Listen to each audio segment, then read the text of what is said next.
Hello everyone, and welcome back once more to Anime Yay or Nay's Shonen Showdown. I am TheOutbackAl. I'm hot for justice. I'm Yin&Jung. I'm Chibi Noob. And I'm Envy Jitters. And before we get started, we just want to remind you guys, if you haven't already, subscribe, ring the bell, like, and if at any point you agree or disagree with anything we're saying, make sure to comment and let us know what you think about anything we're saying.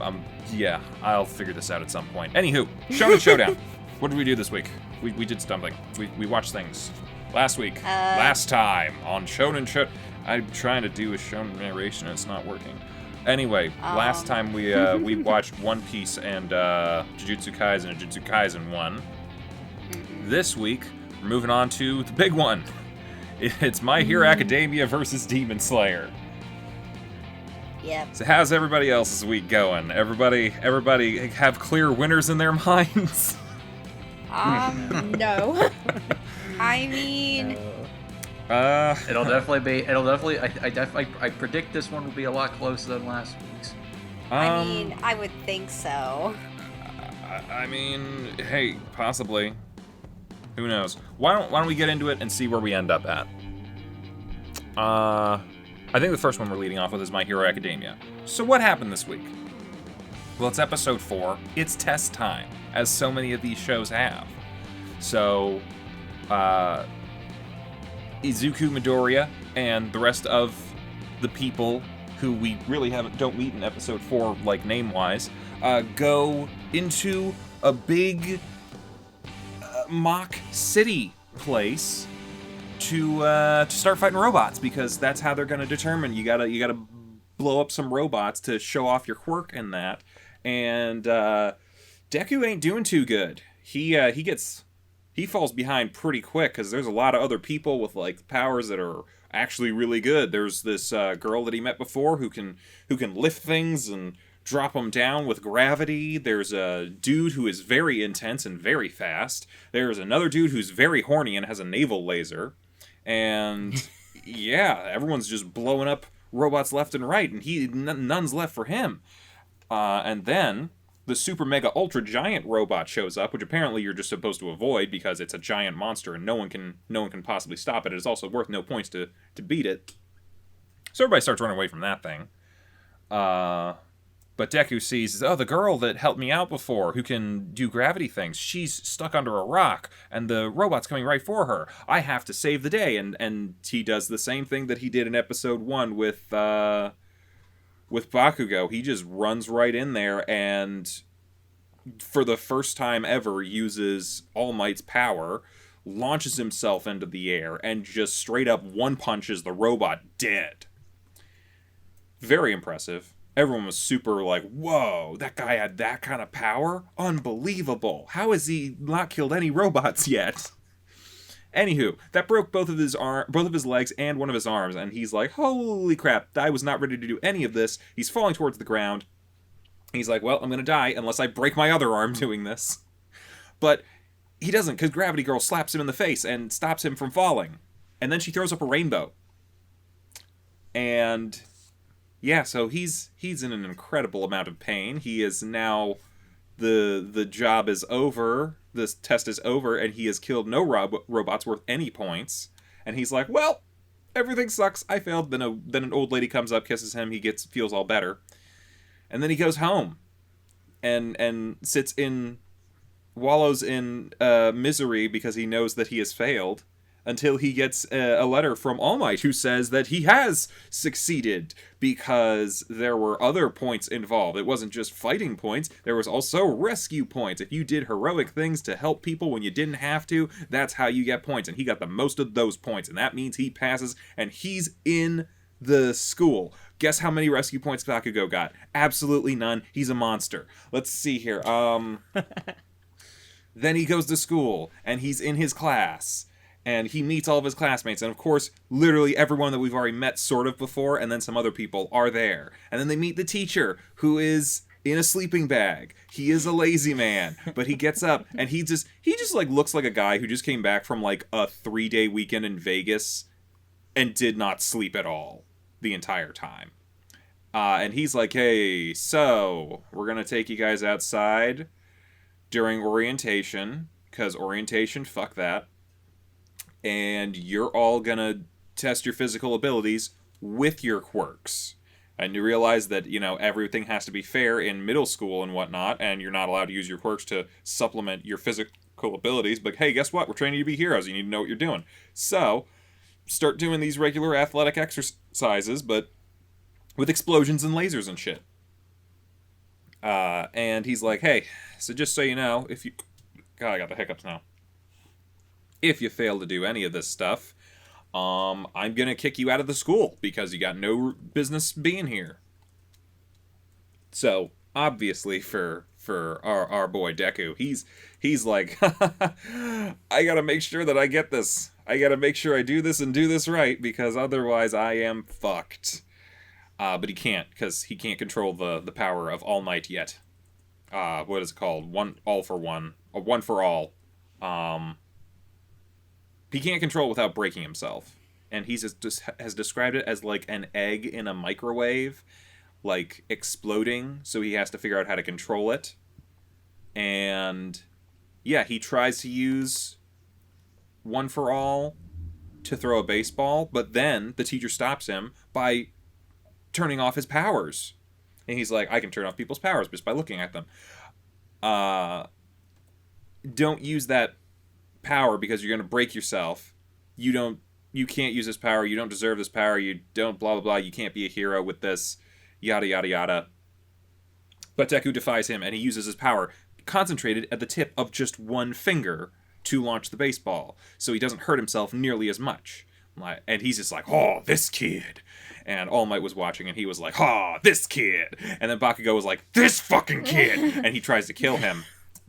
But their homeroom teacher, Eraserhead, stops him because he's pretty badass, actually.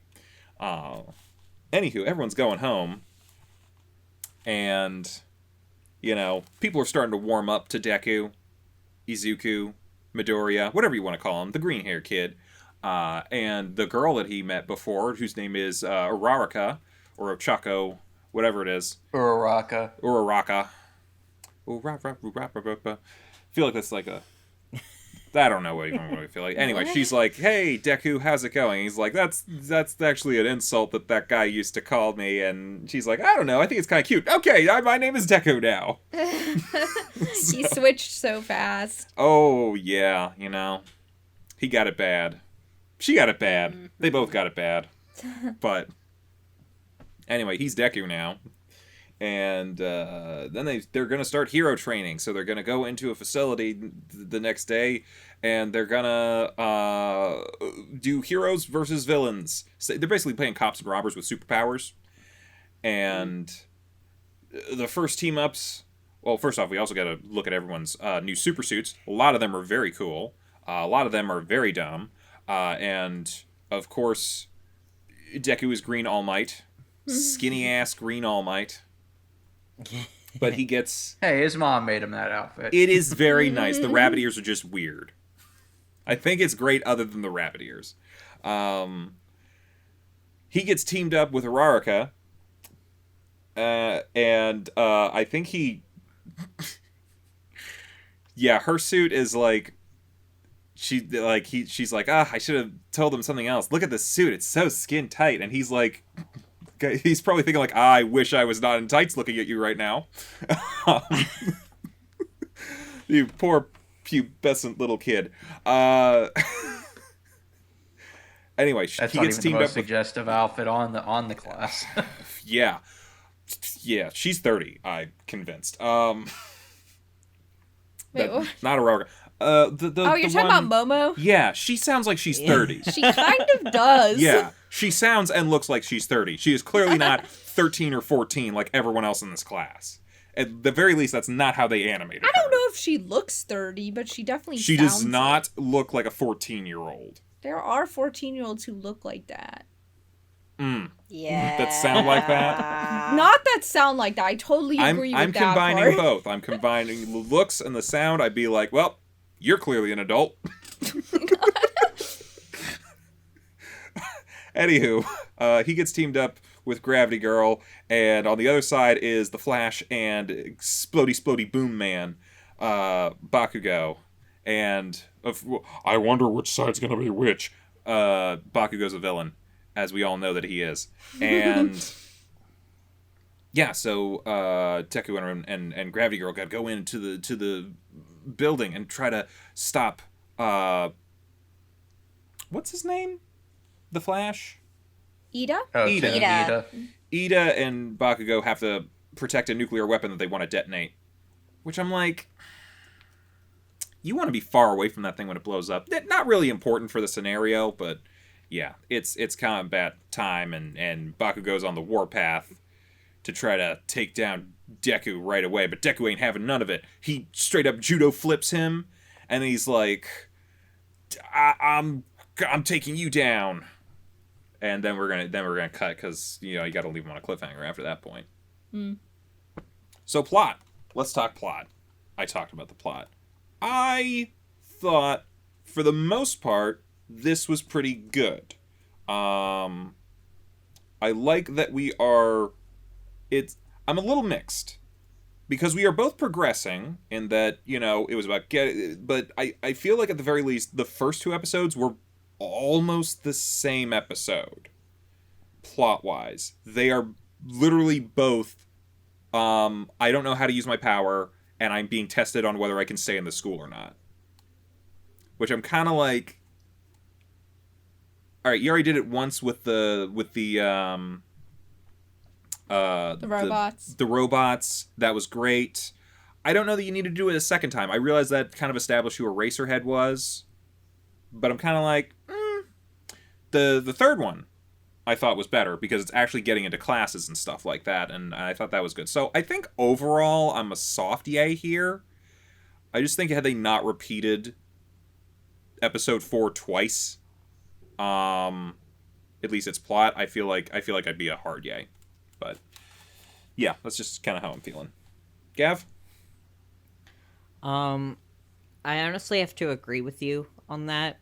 It's kind of like the 5th episode was kind of like very similar to like the 4th episode. Like, there's no reason to like, I mean, I guess like Eraserhead was trying to like scare Deku and everyone else by saying like the lowest score would get like expelled or whatever. Yeah, it's the same.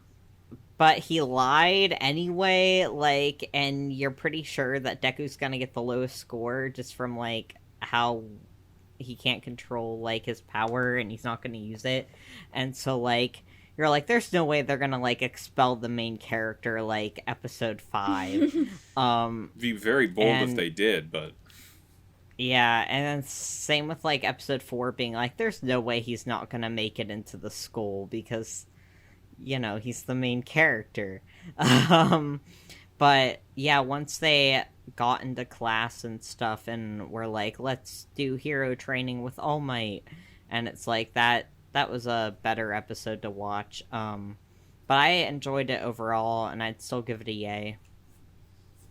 Yeah, I kind of see what you guys are saying about those 2 episodes being similar, but at the same time, I don't know. I felt like there was a lot of growth in how he was using his powers in the 5th episode, because in the 4th episode, it kind of showed how much his powers could really ruin his body and how difficult this is for him.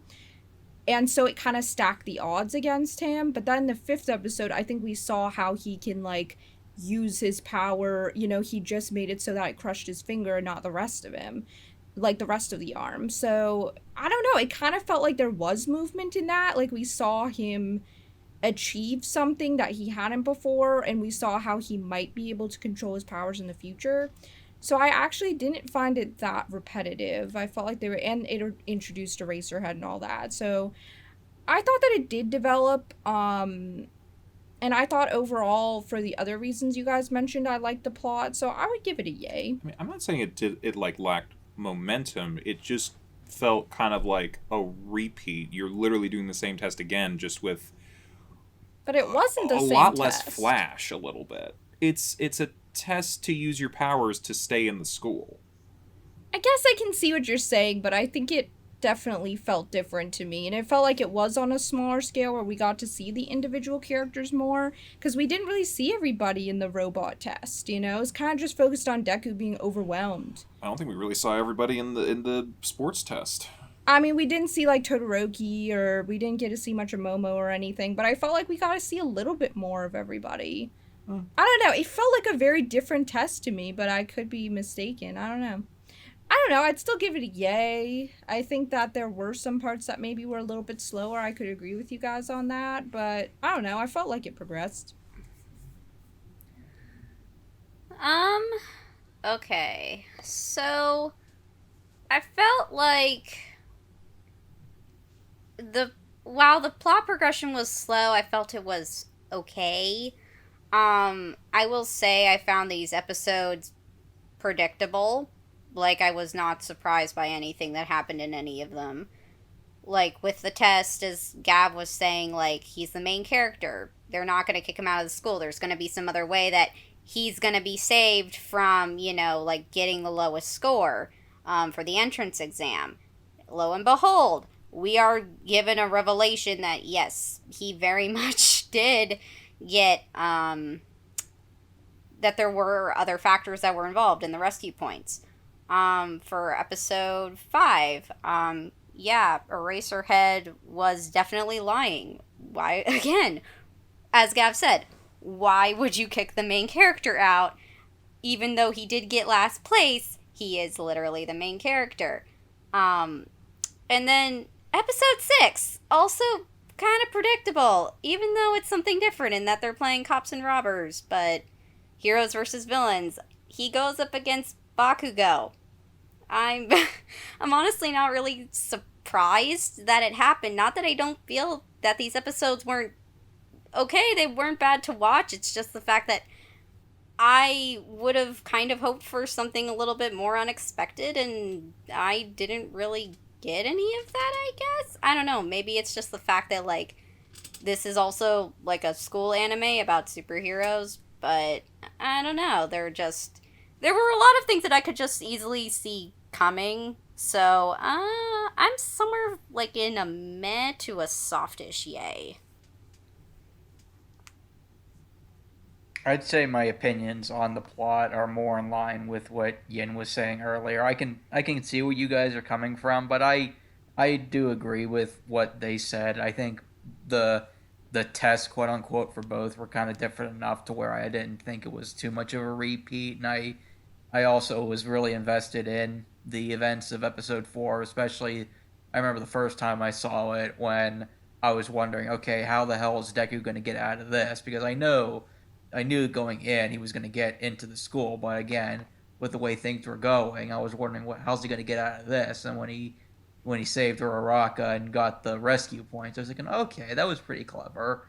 Because, I mean, yeah, there's more to being a hero than just kicking the shit out of things. And as far as, you know, Eraserhead, I have to admit, the first time I saw it, I didn't expect it to be a trick at first. I thought he was serious, but then when he, you know, revealed that, oh, nope, I was just lying with that shitting grin, I'm not gonna lie, I kind of cracked up at that. And yeah, you do get to meet all the different side characters from Class 1A.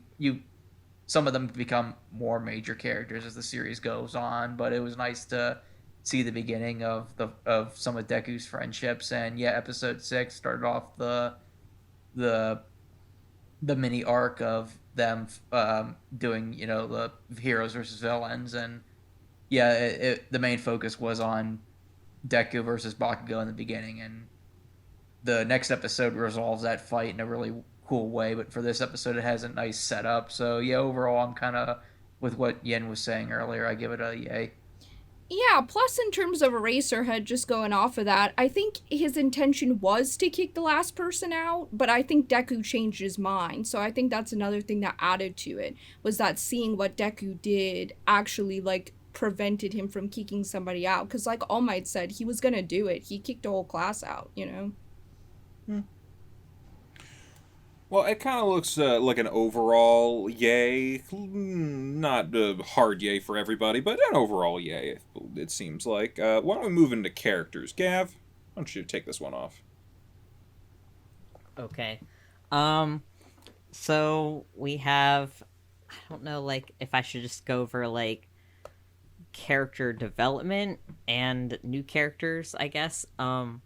So character development, well, we have, like, Deku, who's learning how to, like, use his power more, like, with the whole him transferring the, like, energy into, like, his finger, um, and using it there instead of, like, breaking his whole arm.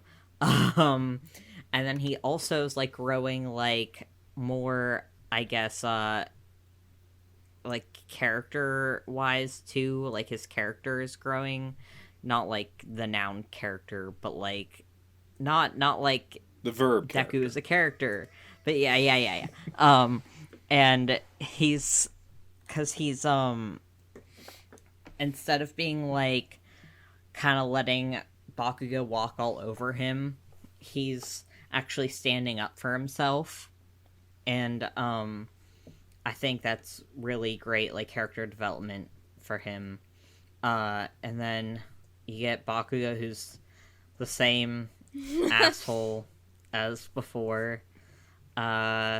All Might is great as always. And I like that he's not, like, he wasn't, like, involved in, like, the judging for who gets in the school, so he wasn't, like, playing favorites or anything with Deku, which is cool. You get to meet Ochako Uraraka more, and she's very sweet and nice, more so than, like, she was before. I mean, she's nice before, but I mean, like, this time you get to see more of it. And she definitely is very friendly with Deku, and that's nice. I like her character a lot. And Ida is kind of, like, rude to Deku at first. He's like, this kid has, like, no right being here. But then once he sees, like, what he can do and that he, like, rescued, like, Uraraka, he's, like, has more respect for Deku. And so that's, like, a little bit of growth on his part. I mean, not, like, a whole lot, because we, like, barely, like, knew him before.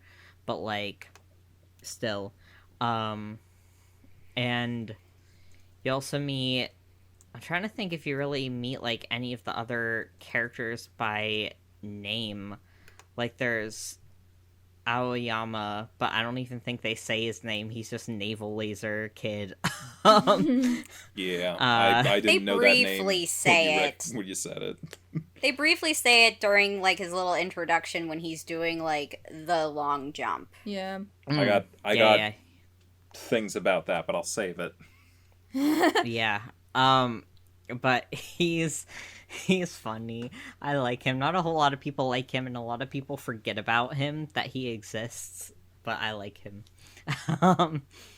Trying to think what other characters you get. You get Deku's mom, who apologizes to him for, like, saying what she did when he was younger about, like, not having a quirk. Like, in the whole, like, scene where he's crying and everything because he just came back from the doctor, and the doctor's like, yeah, kid, you're quirkless. And she basically, like, just kind of, like, cried along with him and wasn't very, like, helpful. And she apologizes this time and is like, you know, I'm sorry for something I said a long time ago. And, like, I shouldn't have said that to you. I'm so proud of you. And that was nice to see. And she is, like, a very supportive, like, mother. She's a good character. Eraserhead, he's definitely supposed to, like, come off as, like, a jerk at first and, like, a hard ass with his, like, teaching style and the whole, like, I'm gonna expel you. And then you learn, well, he is kind of a hard ass, I guess, because he did expel some people.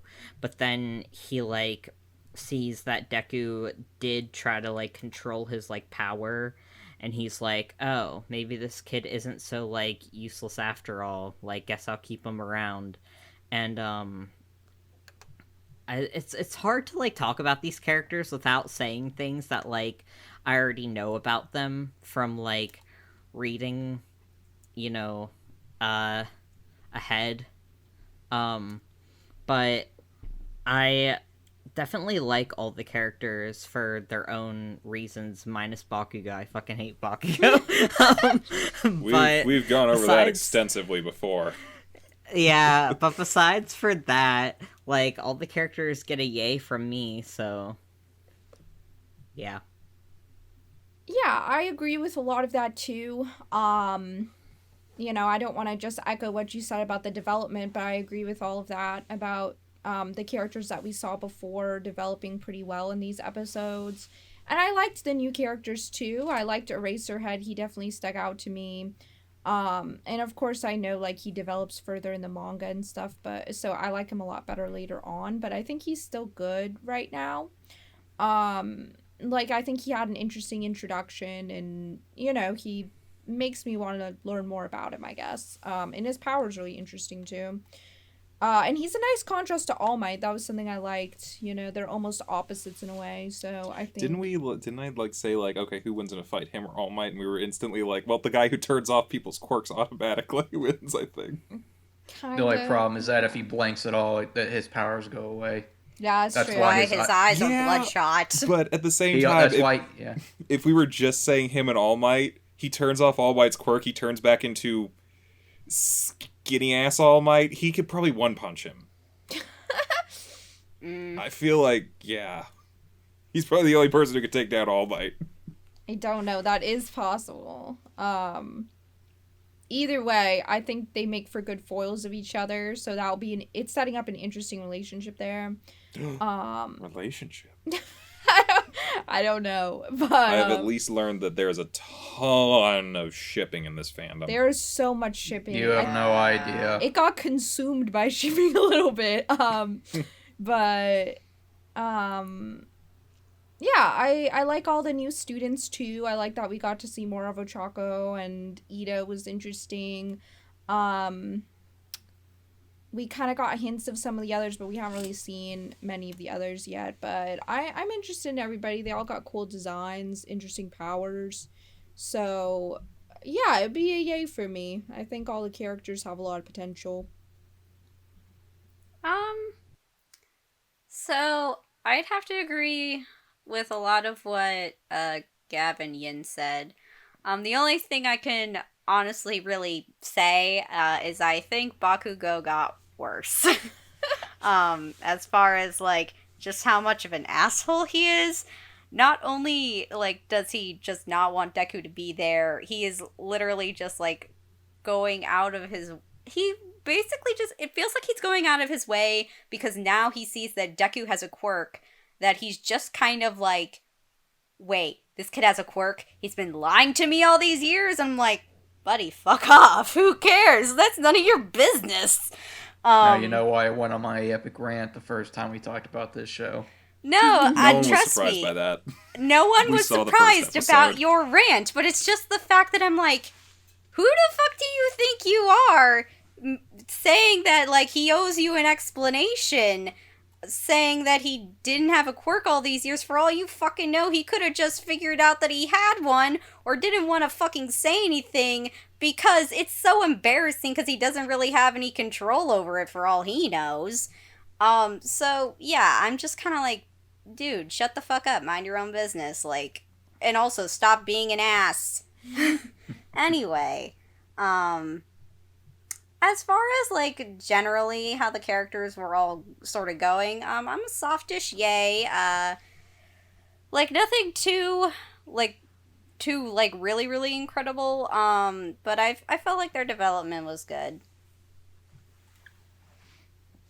Yeah, I mean, kind of what Gav was saying earlier. It's kind of hard for me to not, talk about the characters from their development later on in the later seasons. But as far as these 3 episodes, I do agree. Deku, is obviously during the robot incident was the first time he ever used One for All. So obviously that was a bit of a wake-up call for him. But he's starting to get a little bit more confidence in himself, especially when he talked back to Bakugo. And obviously you get to you get to see the start of the friendship between Ochako, Ida, and Deku, and Ochako is the sweetest. I love her, and I like you get a little taste of what the rest of Class 1A is like. I already said what I needed to say about Bakugo, so I won't blow out my voice box again.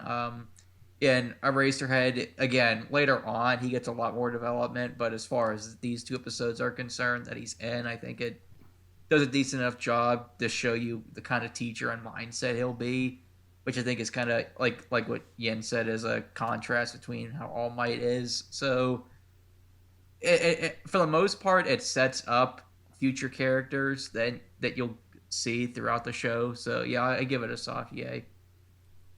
Well, I'm definitely a yay here, because not only did I will mention first that we got the new characters. I don't want to pair it too much. Yeah, Uraraka, I like her. She's nice.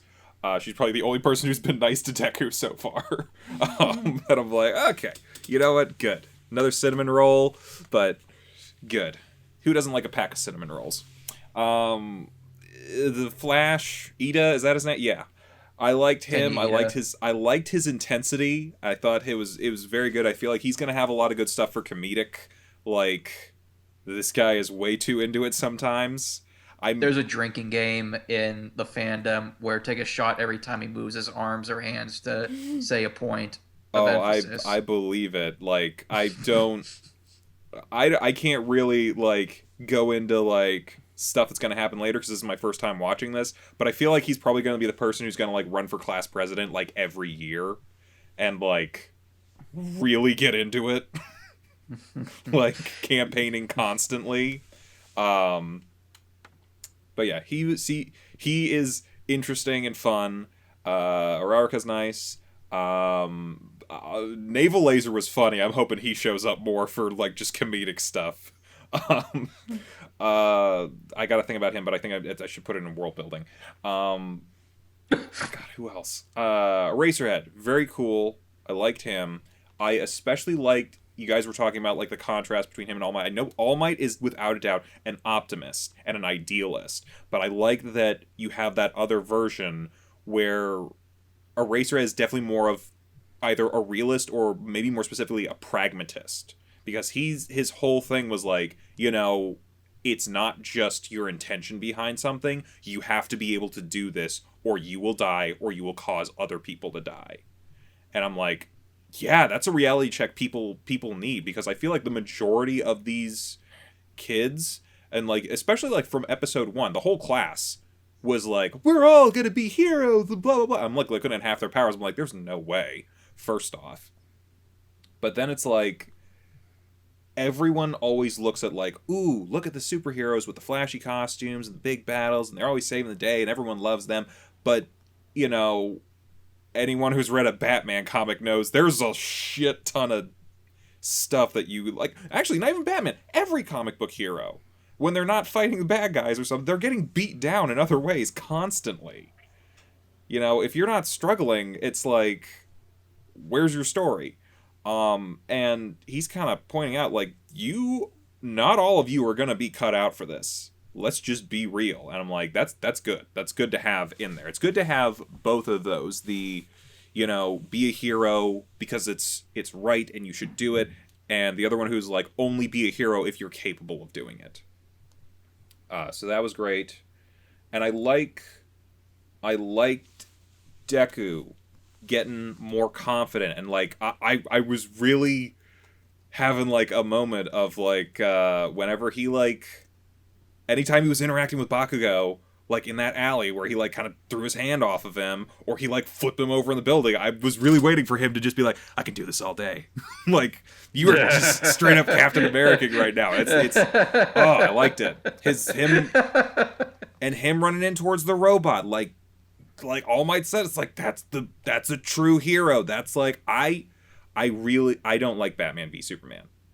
I don't. I think the only good parts of it were some of the scenes with Batman.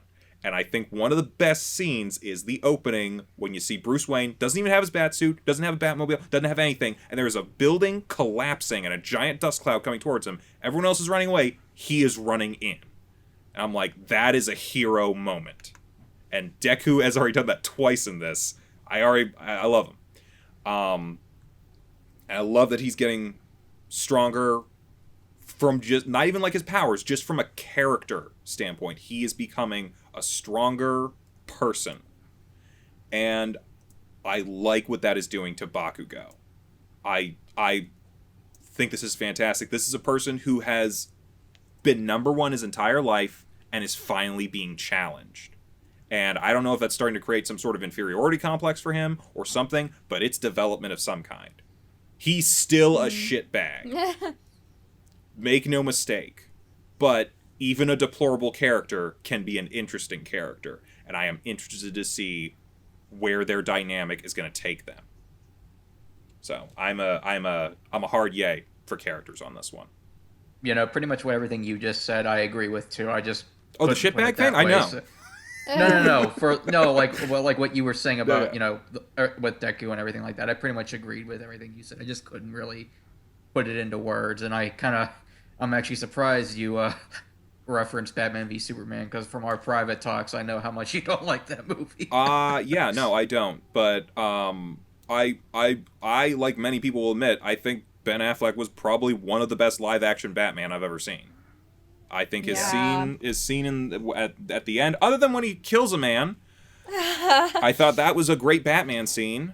I thought him in the beginning, that was great. He gets a little too crazy. He kind of turns into All-Star Batman and Robin in the middle of the movie. But that's the script's fault. I think it's definitely the script's fault. Though. Like, even because we saw Justice League as well, which is its own mess in a couple of ways. We have not seen the Snyder Cut. It's not... I don't think it's out yet, but... I don't think so. I think that's next week. As of this recording, it's not out. But yeah, like, I remember, like, yeah, Batman. I'm enjoying Batman. It's not perfect, but I like him. And I think he has good scenes. He needed better material. He definitely did. But anyway. He's the best Batman in the worst Batman movie. Yeah. So. Yeah. Anyway, so what we're actually talking about, My Hero Academia characters and stuff. Yeah, it seemed like everyone was a pretty much a yay here. Why don't we move on into world building? Yin, I think you're leading us for this one. I think we got quite a bit of world building in terms of the characters' powers, or their quirks, whatever you want to call them. And I guess in terms of the school, I didn't feel like I learned that much about the world at large or the villains or anything like that. I feel like it was more focused on the powers in the school, so... I don't know. I felt like I learned a lot, but I didn't learn a lot in these episodes. I think the world building overall for My Hero Academia I like a lot, just like I talked about when we were talking about the first couple episodes.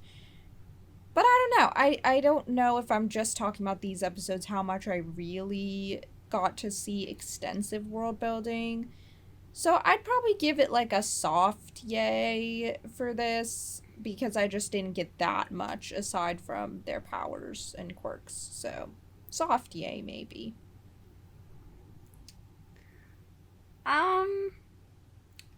Yeah, I kind of, I feel pretty much the same, that we didn't really get a whole lot here. Mostly, and I think this is just like an environmental thing, just that they basically like are stuck inside of a school mostly for these 3 episodes. The only thing that I will comment on, though, is that we do get a little bit of like I guess like I guess you can call it like paperwork sort of stuff, because once you have a quirk, and I'm pretty sure they probably already mentioned this in like a prior episode, like maybe in episode 1 or 2, about when you have a quirk, you have to register what your quirk is. Yeah. But the thing is like when you're young, you don't always know exactly what your quirk is. Like in the example that they showed, it showed a girl like basically being able to shoot water out of her finger. But it says like as she grew up, she came to understand like what it actually was she was doing. She was taking moisture from the air and turning that into like a water spout. And that you're able to change it on your quirk registration forms. For for any like minor changes as long as you don't change it too much. Yeah, you can't be like, I shoot lightning, and then suddenly it's like, oh, I actually make earthquakes instead of that. Yeah, so, but for Deku, because he basically only just now has a quirk because it's basically inherited, that because he now has one, he can go and change his registration form, saying that he actually has a quirk now, which is interesting because it's like, oh, so this is kind of like, you know, doing any kind of like legal paperwork that you need to do, like what your car license is and just all sorts of other stuff that like apparently the government needs to know about you, so that way like they have this, you know, documentation on file, which I thought was kind of interesting, mostly just because it makes it a little more grounded, a little more realistic, and puts it more in like our sort of world. Not that it's not kind of like our world. Obviously, no one here is really like a superhero or anything, but it kind of like, you know, feels a little more grounded, I guess. So I'd give it a soft yay, mostly just for that little bit that we got. Yeah, I mean, these episodes were more on the character motivations and introducing to the characters and their powers, and yeah, we really don't get any really, besides what Chibi mentioned about the paperwork, we really don't get any more details yet on, you know, the world of the heroes and villains, and, you know, introducing to some of them in the future. So yeah, it's mainly just based on, you know, character powers and, you know, getting in and introducing us to the academy. So yeah, it's kind of a very soft yay for me. I think I'm a soft yay here too. I guess this kind of mixes with character, which I already gave the yay to. I liked seeing some of the different kinds of powers that people can have. We didn't get a lot of detail about a ton of them yet, but there's a couple different things going on here. Before I go further, I did want to like mention Laser Boy should not have been able to fire a laser to make himself jump like that, because a laser would have no recoil. And I don't think it's a laser. I think it's like some sort of like heated plasma type deal. That's the only way the physics of this works. Outside of that, I thought that, like Chippy said, some of the inner workings of this place are a little bit nicer. I think we actually got a little bit more there whenever we started episode 6 with the indoor training thing, because they were like, we're gonna randomly put you guys in groups, and someone was like, well, why is that? Well, think about it. You know, when you're out in the field, you never know who you might have to work with. I'm like, okay, so yeah, there is little bits of that here and there. It's not a lot, but it's still decent, and we are still building this world. Again, episode 1 through 3, fantastic base to start with. Yeah. And I think we're just getting small details now to like expand little by little and more, and make it more solid. And I think that's great. So, yeah, soft yay. It just, we didn't. The only reason I'm not giving it a hard yay is because I don't feel like we got like as big of stuff as we did last time, which might be a little unfair, but you know, for the most part, I think it's soft yay. Well, I would just be parroting what everyone else said at this point. It's kind of hard to go last sometimes, isn't it? Yeah. So I'd give it a soft yay for all the same reasons that everyone else did.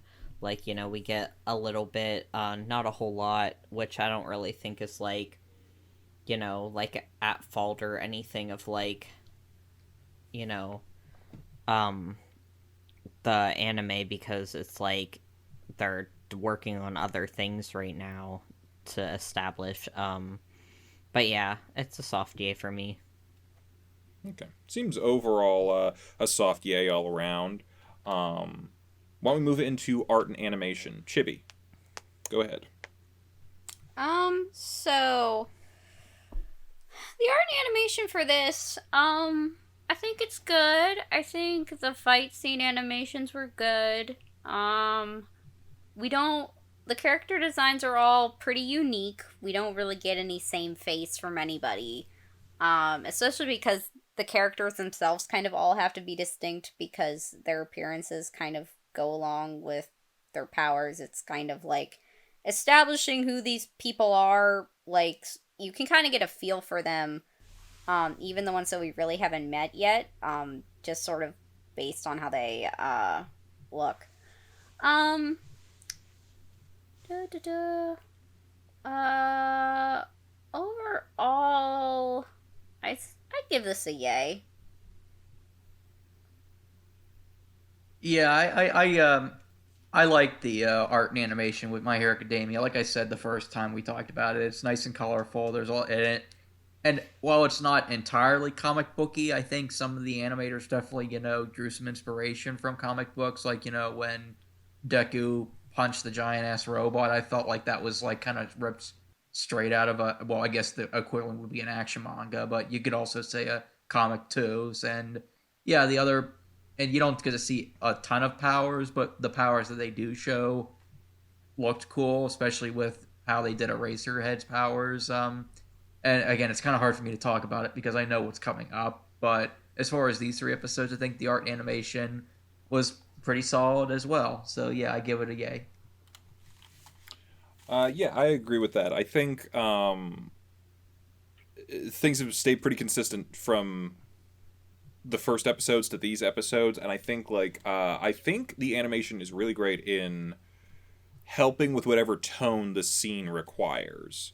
It actually reminds me a little bit of One Punch Man in a lot of ways because kind of similarly, they're both superhero comedies a little bit, and obviously their tones are a touch different when it comes to their comedic stuff, but their animation both reflect that very easily. When My Hero Academia needs something to look cool or epic or amazing, like you said, the punch or Eraserhead's powers or a number of different things, they make it look big. They make it look powerful. They make it look cool. When they need to switch to be comedic for a second, they do it very well. They know how to just click over to, all right, let's make Deku look kind of weird and awkward for a joke here. And yeah, it's good. You're right. There was no same face here. I'm enjoying some of the new faces that we're seeing. Naval Laser Dude. I'm just gonna call him Laser McHorny because I mean he just is. He's got that like pervert smile or whatever's going on for him. I just triangular. Yes, whatever is going on with him, I kind of love. I'm just gonna let you know right. I'm just gonna let you know right now. He's not the pervert character of the show. Yeah, he's not. He just looks like a creep, and I kind of love it. He's not. The little boy with the balls on his head. That's the creeper. Okay then. But yeah, I think this is still working for me in a lot of ways because animation smooth, art is great. Yay, give it a yay. So I don't have a whole lot more to say about the animation and art that like is different from what you two have said. I really, really like the art. I think everyone looks very unique, and especially like when they showed their like hero outfits and stuff, like some like cool designs, some kind of like weird designs, but like all like in a good way. So that's really well done. And then also the animation with like the fights and like how when Deku's like arms and legs get broken, like you can clearly see that in the way they animate it. Oh, the flapping. That was I hated that. It was great, but I hated it. Exactly. Like every bone is broken and it's just like ragdolling. Yeah. Yeah. It was very The only thing it was gross. missing was like crackling, crunching sounds, like hearing the bones move. Yeah, it was gross, but like they showed it in like a very well done way. So I gotta give it a yay.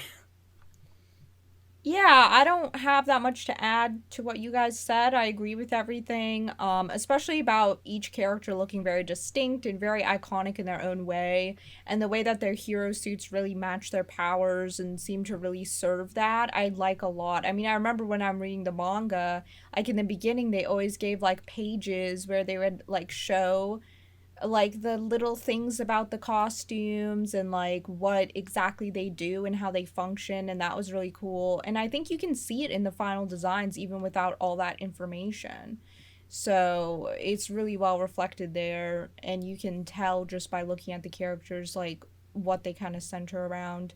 Fight scenes were cool, so yeah, I agree with everything. It's a yay. Is that everybody? Yeah. It seems like an overall yay for art and animation. I was just thinking about this now, not to get us off topic again, but like, okay, so he breaks his entire arm, both his legs and his arms, and they're like completely purple. I don't know medically, like okay, so Yes. like when your skin goes purple like that, it's because it's essentially a giant bruise, right? Like the blood So- vessels under the skin have like burst and blood is pooling under the skin. That's like how a bruise is made, right? I mean, so that's mostly just because your blood's just pooling all in one area. Like, if you... Could you die say- like that? That's my question. If you die like that, say you're lying on your back, all of your blood pools to the back of your body.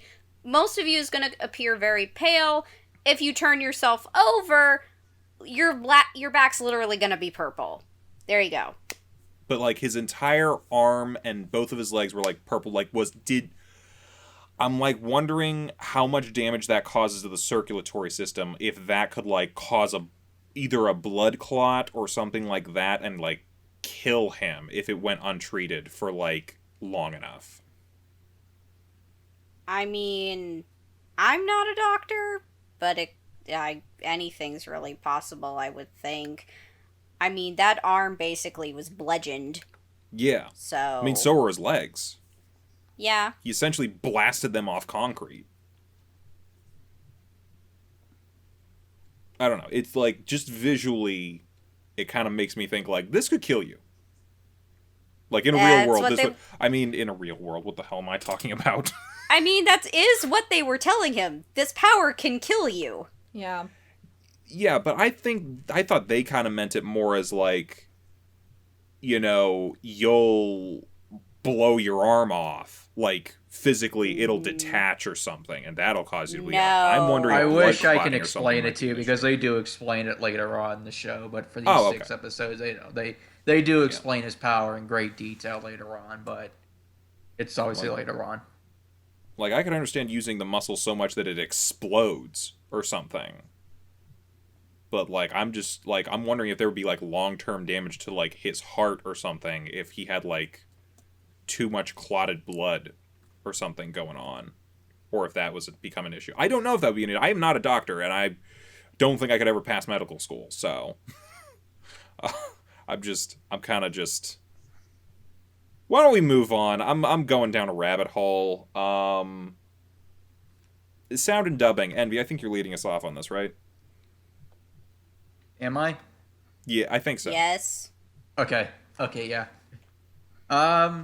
The My Hero Academia dub is honestly one of my favorite dubs, like, ever for an anime. I love pretty much all the voices and all the characters.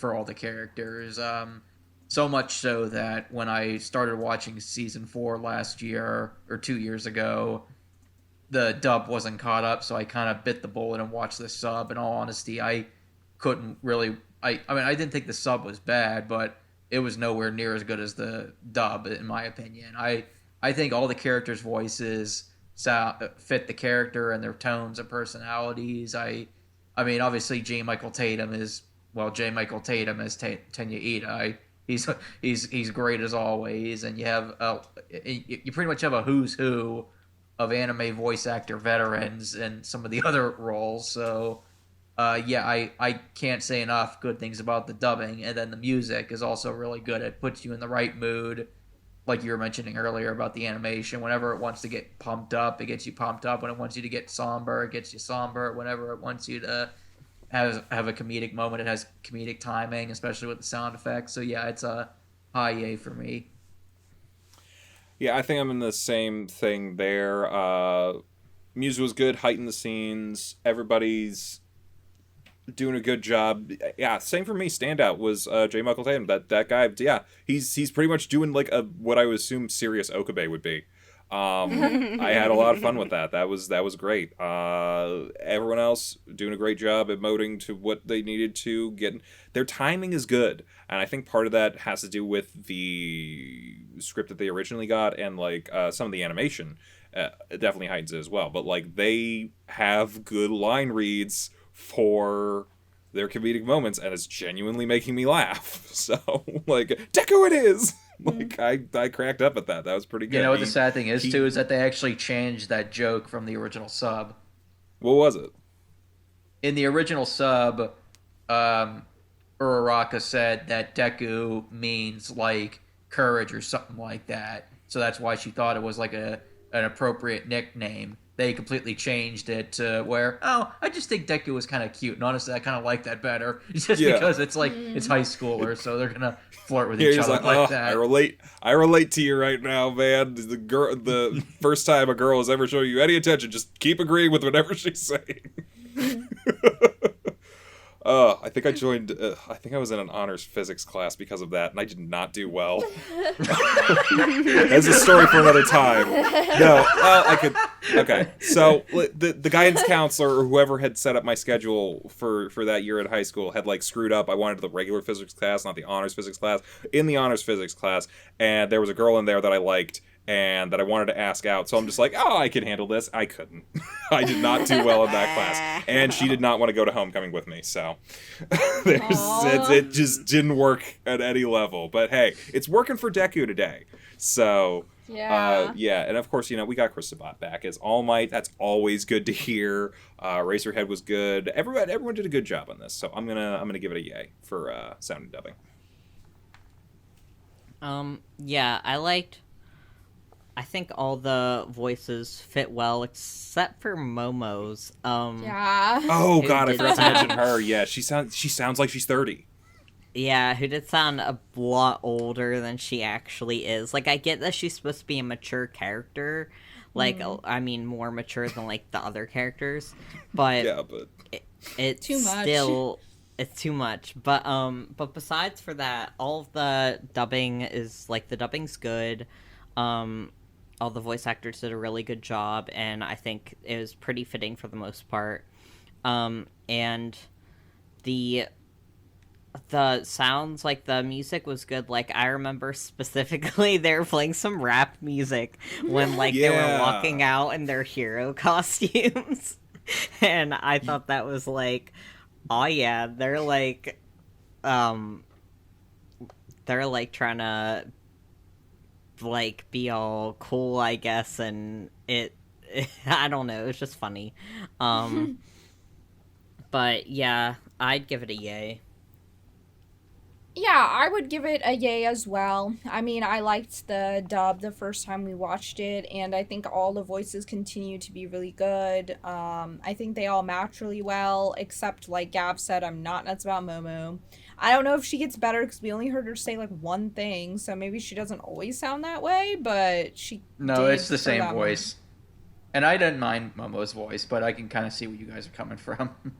Okay, yeah, she sounds a little too old, but I think everybody else is really good and fits, so I have no complaints about the dub. I'd give it a yay. Yeah, honestly, the only thing I could really say, about this, without really parroting anything, was that J. Michael Tatum is amazing. Again, that's a parrot. But I can't state that enough, because I just like him in any role that he really does. And then we also have... Honestly, I remember saying I didn't really like Bakugo's voice very much, mostly because I didn't really feel like it fit him in the last couple of episodes that we watched. But I feel like it kind of got a bit better within these three, so that got a bit better for me. As far as like soundtrack is concerned, I can't really remember a whole lot of anything. So I'm gonna give it a soft yay. Okay. Seems like an overall yay for sound and dubbing. Let's go into openings and endings. We talked about this last week. These are both very good. I enjoyed both of these. Opening one gets you hyped, showcases the animation really well. The ending isn't as mellow as most other anime endings, but it still works because it makes me excited to move on to another episode and see more. That works great too. So yeah, not a whole lot to say here that we didn't say last week. So I'm a yay. Yeah, I basically feel the same way that I did last time. Which was that I like the opening, it's catchy, and I like the ending too. It's good, so yay. Yeah, my opinions haven't really changed. I still really love the opening, and the ending's great too, so it's a yay for me.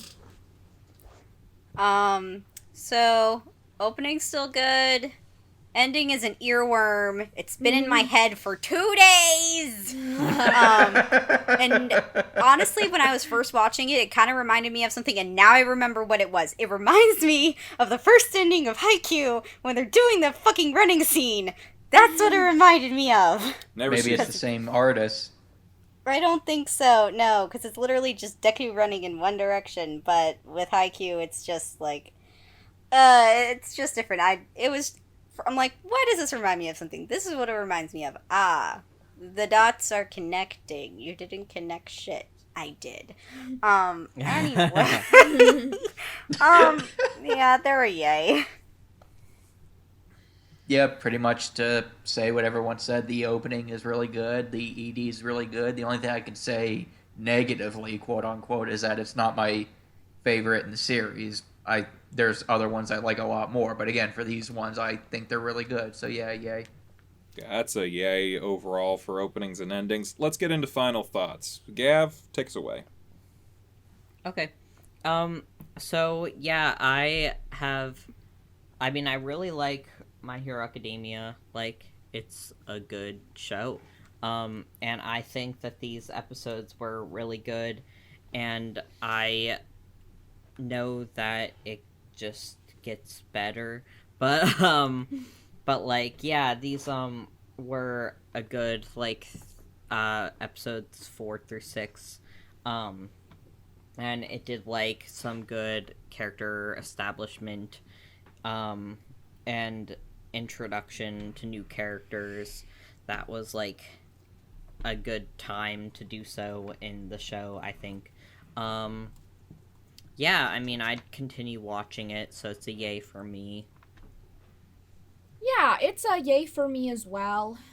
Just like with the first 3 episodes, I still feel excited about watching it. Of course, I've like seen further in it, like what Gav was saying, and I know that it does continually get better. And there are some really good arcs later on, but even taking that away and not thinking about what I already know, I think these 3 episodes were really good, and I'd be interested in seeing how it develops and what happens with the characters and the fight that they're having in that building with the cops and robbers thing. So I'd definitely give it a yay. I'd keep watching. So for these 3 episodes, well, I thought the plot progressed a little bit, and we did get some character development, and not that these episodes were bad or anything. I'm kind of, sort of, in the meh to light yay region, only because, like, this show, to me, sort of feels a little bit predictable, and it's not really, like, keeping my attention all the time, because there were a fair amount of moments where I am literally on my phone while watching it, and I don't know, I feel like if it was just on the television, like, I'd probably just keep it on for background noise, but as far as, like, being really engaged and really wanting to watch it, I'd say I'm a little Yeah, I'm somewhere between a meh and a soft yay, I think. I mean, you guys already know how I feel about the show. It's one of my favorites. I've seen all 4 seasons. Can't wait to see the 5th season. But as far as taking these 3 episodes in consideration, I remember the first time I watched it, I was excited to see Deku get into the school.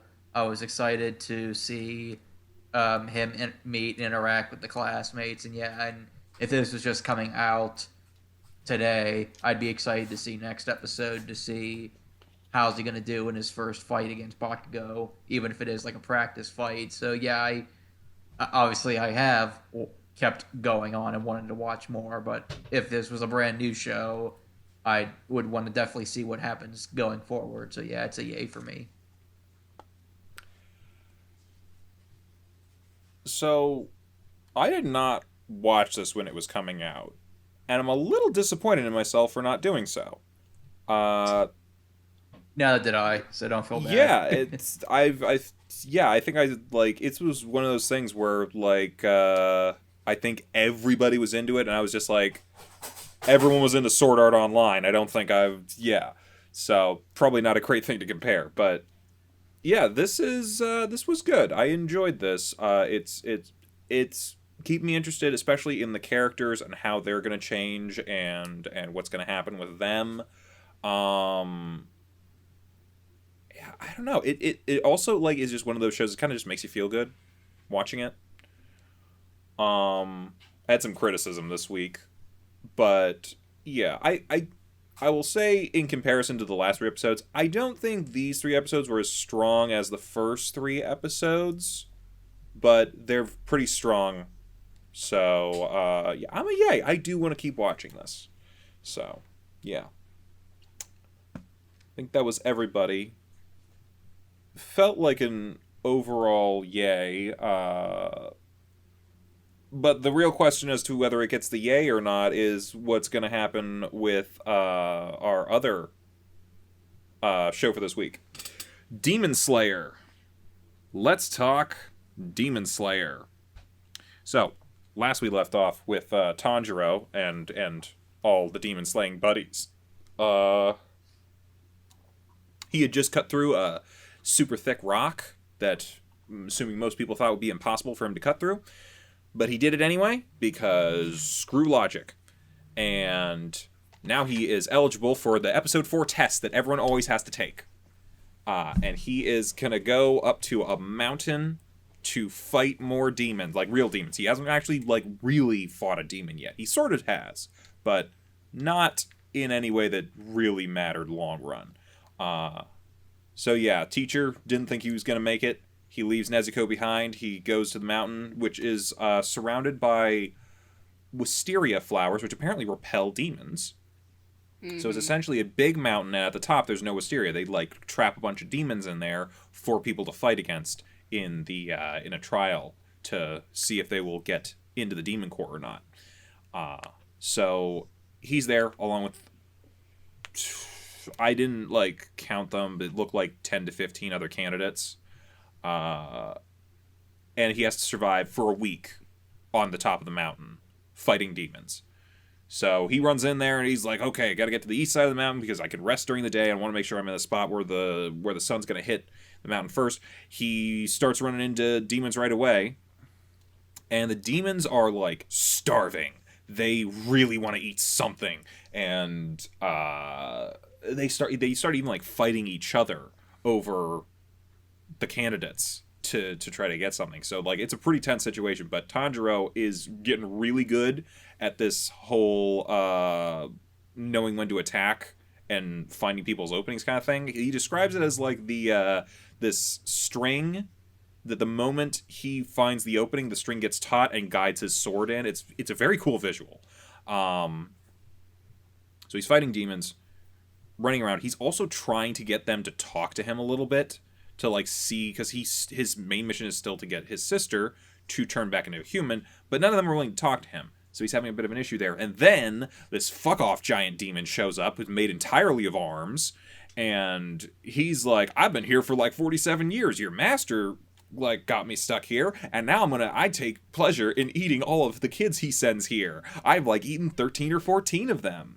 And he's like, holy shit, those people that the entire audience knew that were ghosts in the last episode must have been ghosts.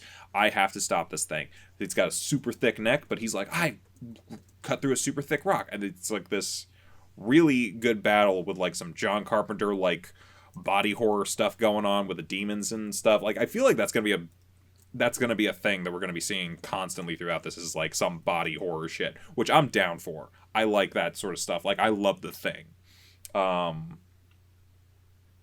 He saves a guy, fights the arm demon, cuts the arm demon's head off, and then for episode 5 we get the arm demon's backstory.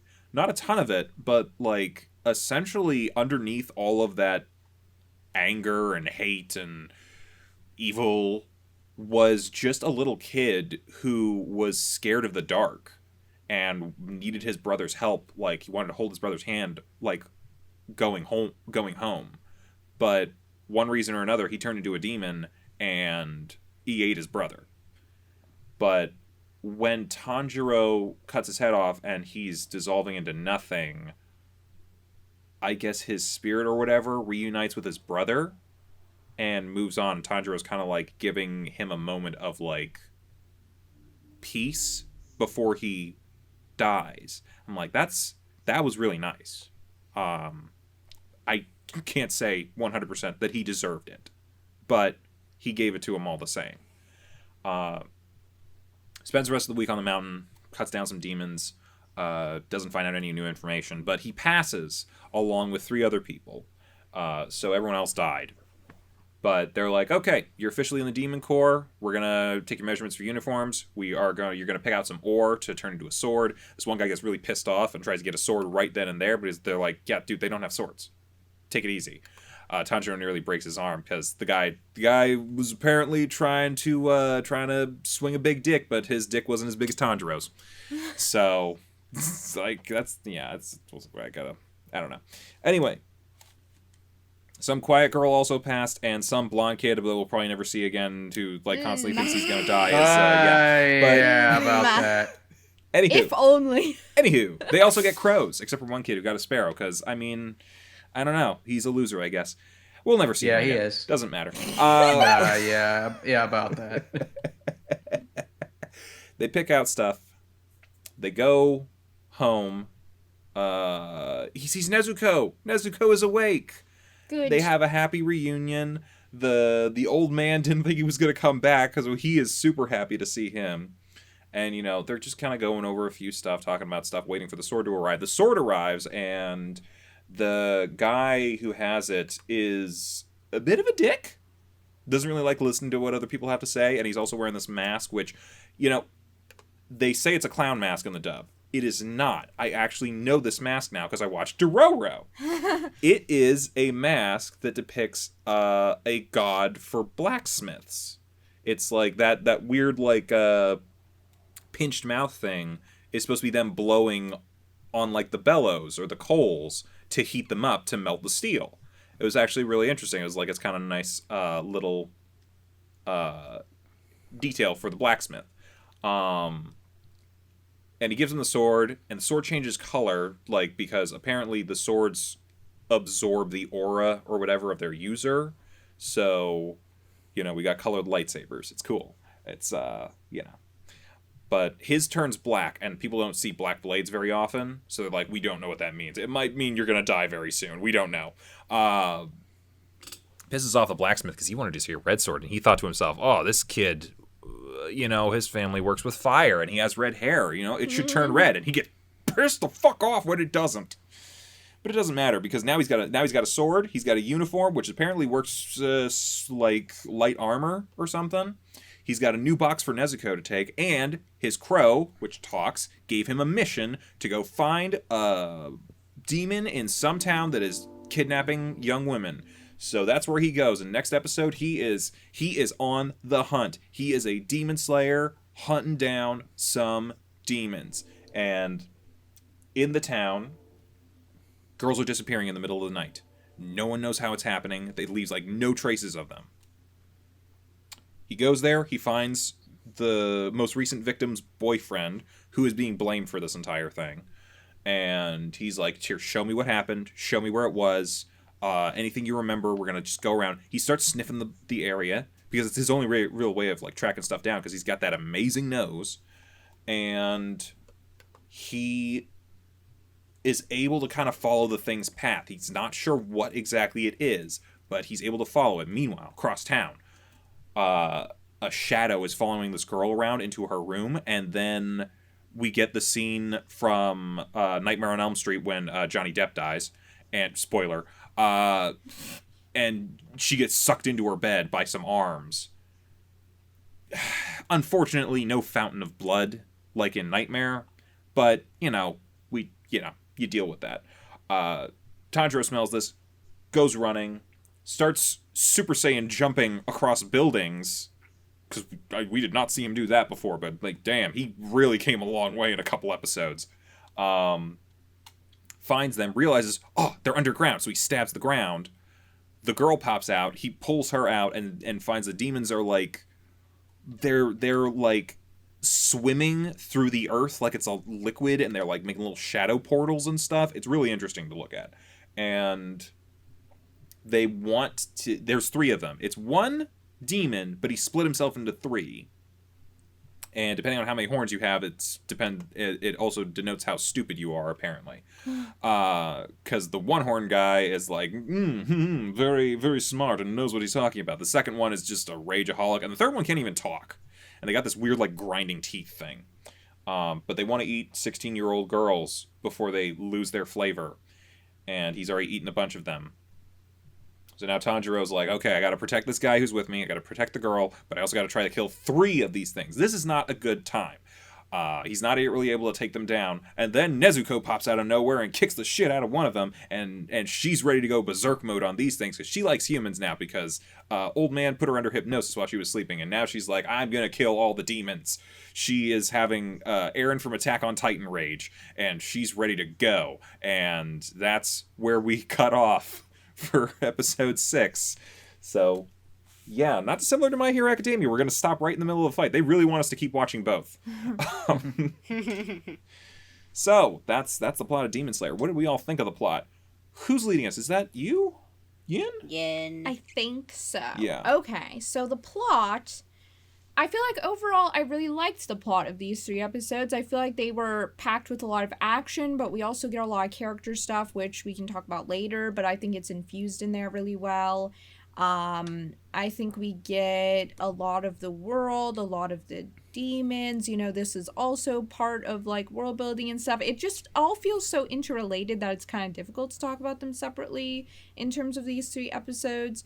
But I do feel like the plot keeps moving very well. Like I said, it has a lot of action, but it also has, like, a sort of feeling of a journey, It feels like he's starting something, he's beginning on he's actually now really beginning on the quest, because in the beginning it was kind of just preparation, but now it feels like he's kind of grown into himself, and he's becoming a hero now, and actually, like, starting on the journey to save his sister and avenge his family. So I feel like this is almost like the start of something. It definitely has a feeling of that, and I don't know, I like where it went. I liked how the plot progressed, Al did a good job of describing it, so I don't really need to go into the details, but I think it was really good. I'd give it a yay. So for these 3 episodes, I feel like the plot actually was pretty good. Not saying it was bad or anything, it's just the fact that, like, usually when we come to, like, a test or, like, an area or, like, part where we have, like, a test, I'm expecting it to take a lot longer than it actually did, because it took, like, 1 episode and then part of another episode to get fully through, to get through it from start to finish, which I was like, okay, good, yay, we're moving at a good clip, great. And once he passes the test with only 3 other people, he gets his sword, which I was like, okay, cool, yay, good, we're getting into that as well. Another thing that I thought was interesting was there was this man who was, like, got like a crow landed on his arm, and he was like, "Oh, good, we have 5 more people joining us." I'm like, 5? There were only 4 of them. Oh, yeah. Huh. So I was like, is there someone else that we are forgetting? Or maybe he's also counting Nezuko, and we don't really even know it at this point. But anyway, whatever. Moving on. And then once we get the sword, we go and get into, like, his first real mission, which is finding these girls, which I will say I really enjoyed this episode. I thought it was, like, interesting, and, like, it definitely showed Tanjiro definitely being a bloodhound, using his nose. And honestly, I'll come into, like, with art and animation a little bit talking about this episode, mostly just for, like, character design purposes. But I honestly thought these were all pretty good. I'm gonna give it a yay. One thing about the plot that I really loved, especially the first time I watched it, was the tone and tension of the story. In the 4th episode, when he fights the giant hand demon, I was like I knew going, like, it's one of those things where, like, you know that he's not going to die because, you know, it's the 4th episode, but at the same time, it's still nerve wracking. It's still tensioning. It's still tension for him. It's still, you know, nervous because, you know, he's still, you know, very inexperienced, and this is a very high level demon, and you wonder how he's going to get out of it. And just the way that the scene was shot and executed, and it just was such a thrilling, intense scene, and it had me squirming. And then when he fights the other, you know, demon in episode 5 and 6, it's also, again, a masterclass in just tension. You feel the atmosphere, you feel the tension. And I guess that's kind of more world building, but I think that kind of adds to the story, because the story itself is pretty standard. Not that it's bad at all. I still think it was pretty good, but I think that added suspense and tension really adds to the stakes and to what was presented with the story. So that's why I give it a very high yay as far as plot, mainly for its suspense and tension. Yeah, I agree with you there. I'm a yay here too. This plot is moving, and it's moving good, and what I'm seeing, I'm enjoying in this plot. You're right, stakes are high, both physically and emotionally for the characters. Like, the fact that Tanjiro's on his own for the first time in a very long time, and is, like, really being put to the test, especially, like, with this, like, super demon that, quite frankly, I don't think any of the people there are prepared for at all.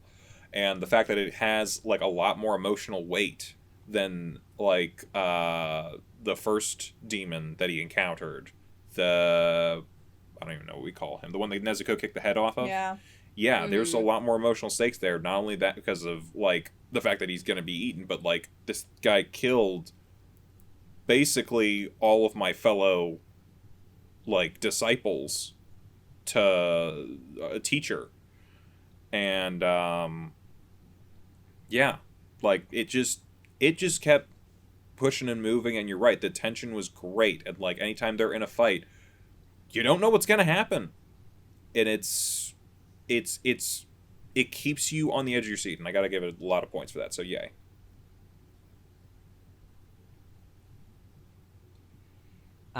Yeah, I like the plot. I think that, these 3 episodes are really good, and it, like, keeps on moving forward with, what it, like, you know, what's supposed to be going on with, like, Tanjiro, like, setting out to, like, I guess, figure out how to turn Nezuko back into a human, but also, like, being a demon slayer, kind of, like, for revenge for his, like, family.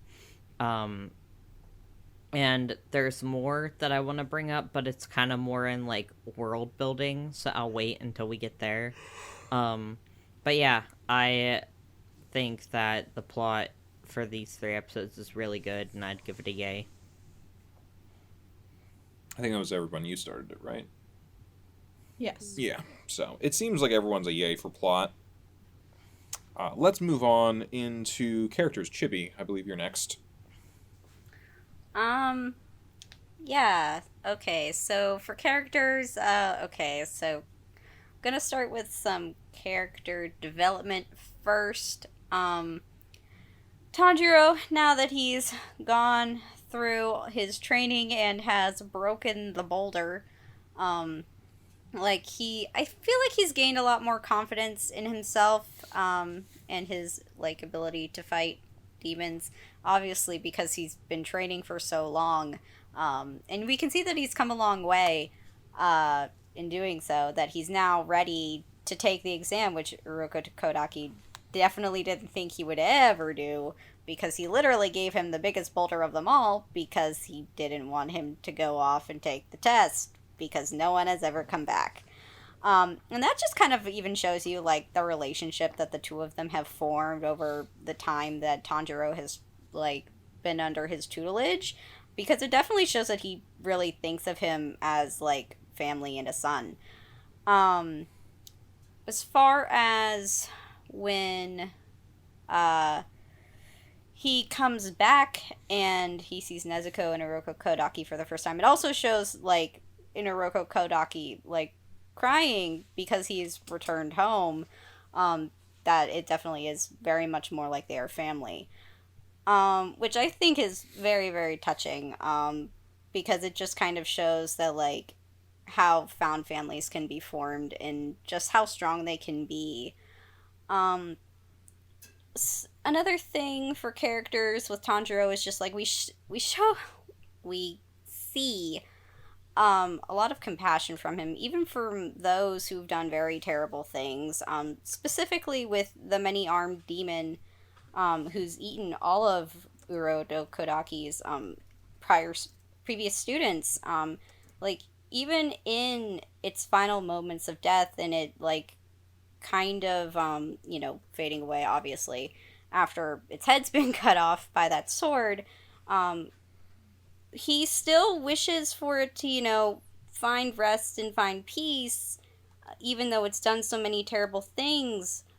And it does. Like, we do get to see this demon's backstory in that he was turned into a demon as a young child, which is very sad. And granted, his actions that he has done, like, aren't, like, redeemable or anything, but still, it is a very sad circumstance under which he was changed.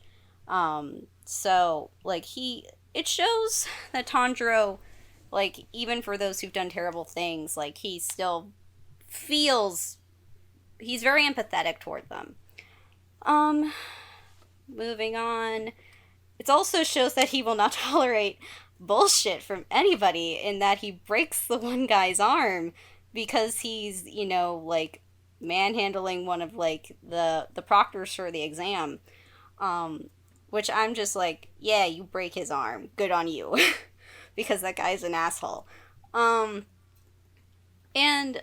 honestly, like, we just see a lot of his growth in that, like, while he's still new at this, like, he's, growing and developing as a character.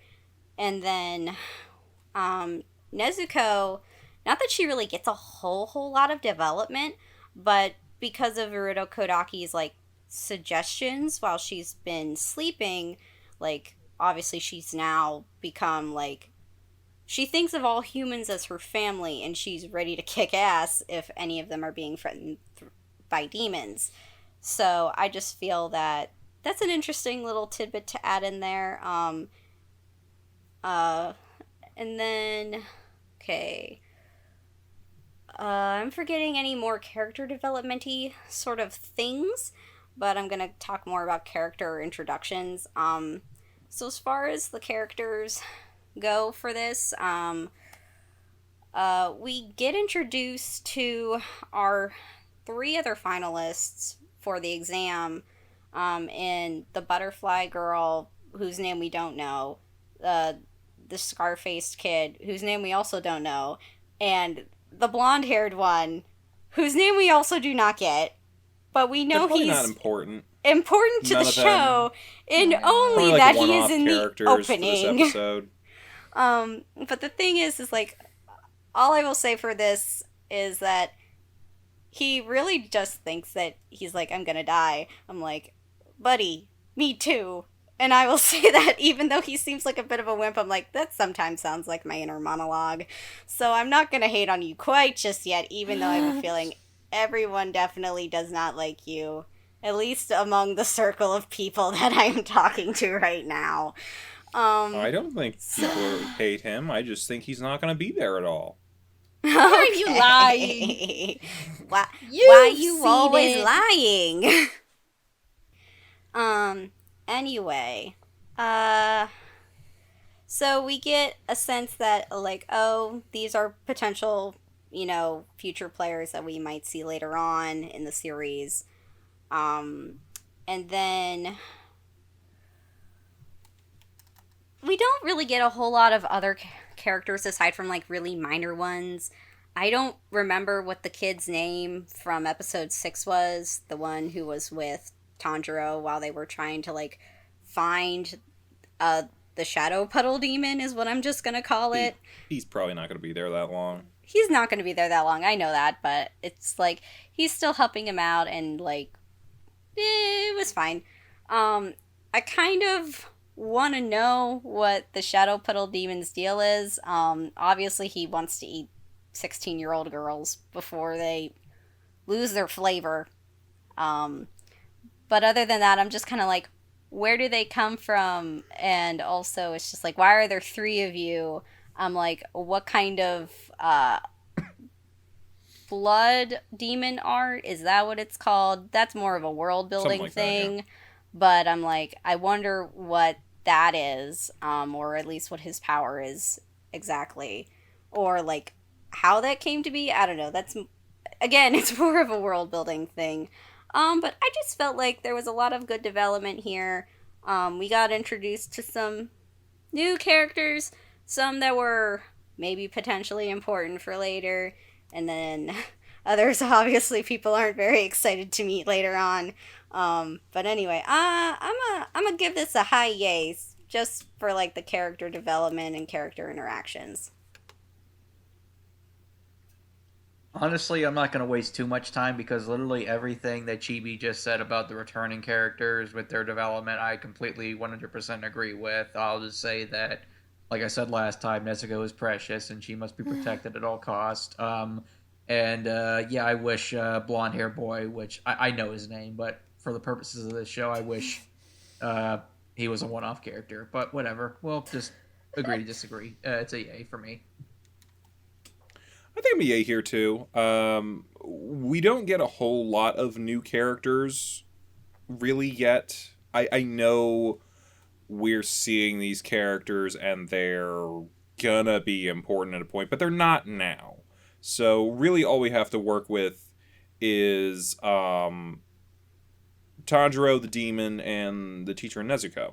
And I think all of them did very well. The demon was cool to look at. He was monstrous, perfect for a demon. But then on top of that, you give him this backstory and you sympathize with this monster at the end. And I thought that executed very well. And like you said, Tanjiro, we've already figured out that he's smart. We've already figured out that he's tough and can persevere. He has so much will to do this kind of stuff. But then on top of that, he's compassionate and empathetic towards other people, even if they don't deserve it. And like that's a lot. Like especially having gone through everything he's gone through at this point, to still be willing to hold a monster's hand while it's dying. That's big. So yeah, and the stuff with the teacher and the other demon was pretty cool too.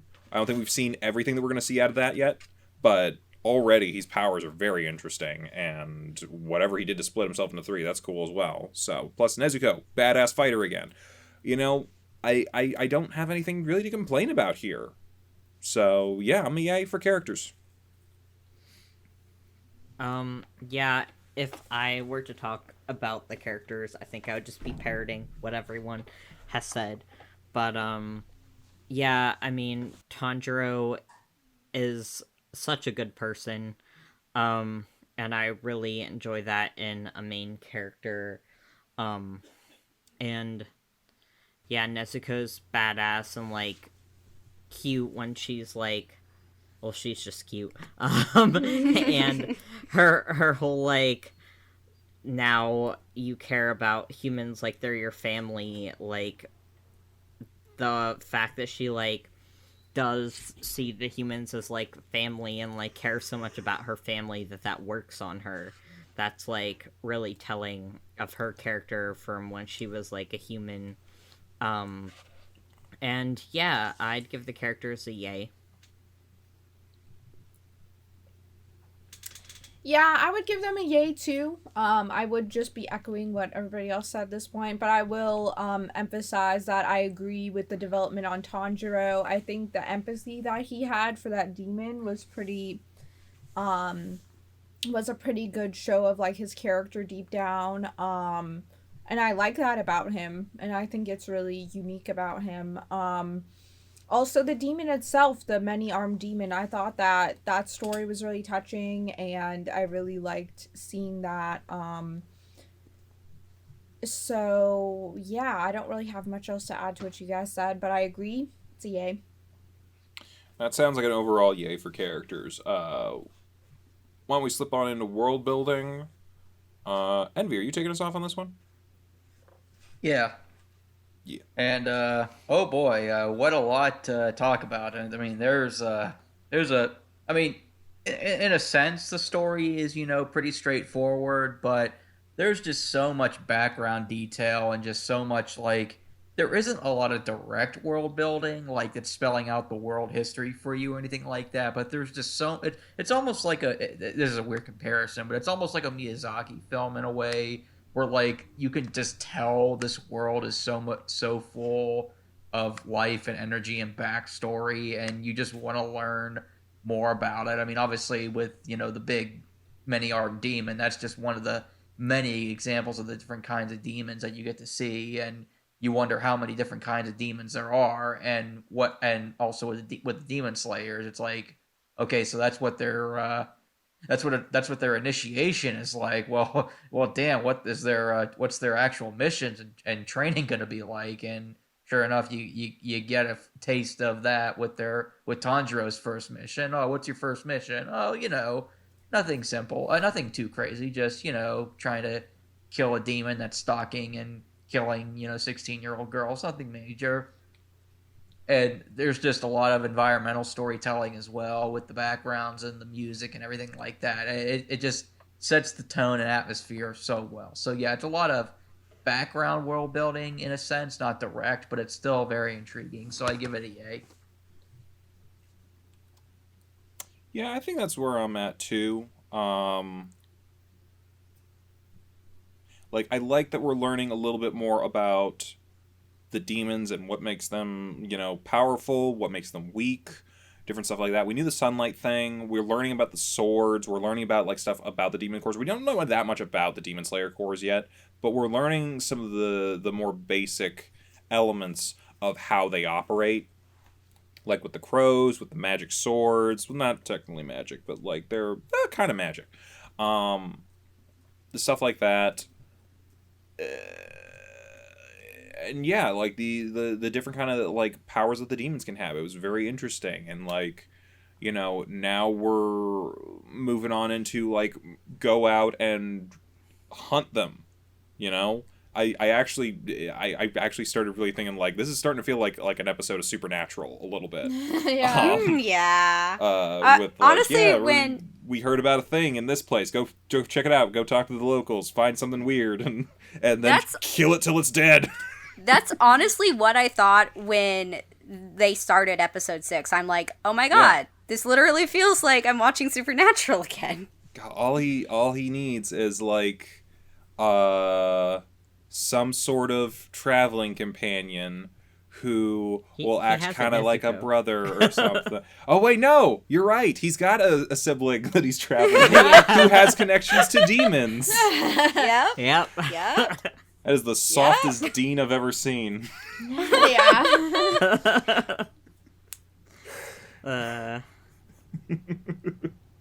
No, but yeah, it's working for me. Like it's again, I've seen this show. I know all the stuff that happens, but I'm taking it for what it is right now. Um, the world building, even if it's like somewhat being explained through info dumpy stuff through the teacher, it still makes sense for what it is. It's not like narration out of nowhere. We need to explain this world really fast so you can get into it. It feels very natural, and it feels like we're learning with Tanjiro, because Tanjiro needs to learn this stuff at certain points in time in his own training. He had to learn the techniques first. He had to learn the basics of how to kill a demon. Then he has to move on from there to learn, okay, what are some of the more advanced stuff? We're getting into some of the advanced stuff now. And it all flows together very naturally. And that's something I especially I appreciate world building that feels natural. And it feels very natural here. So I'm going to give it a yay. Okay, so for world building, I wanted to specifically talk about the blood of the demons. Well, specifically about like how the teacher does like give you some world building information. He like drops he says like your first mission, like you might run into like these demons on your mission. The very first demon of all, Muzan, he has like injected his like blood into other demons and given them like special powers, and so you'll run into like demons like that. And then once Tanjiro like sees the demons that like can split himself into three and kind of like travels through like the underground swampy like area, he's like, oh, this must be one of those special blood demons. And so I think that was some good world building that we got from these episodes. And I mean, I've seen more episodes than just this, and I know that that's important later on. But yeah, so you get that as your world building, kind of like it was a little info dumpy, but now it's starting to like be actually shown when he's fighting like the demons, so it's not like completely uncalled for.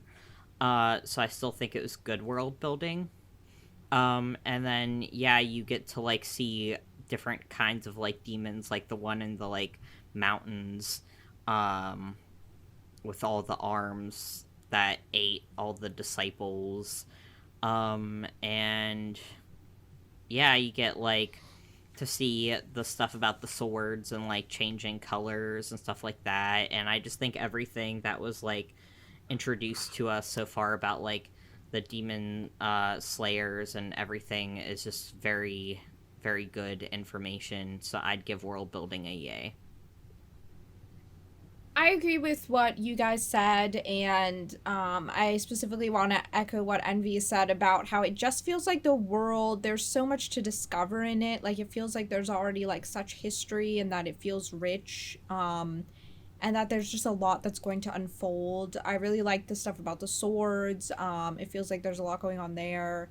And I liked what we saw of the demons. And I know from, like, watching ahead that the demon stories are always, like, really interesting. And just the specifics, like, we get a little bit more with the bending.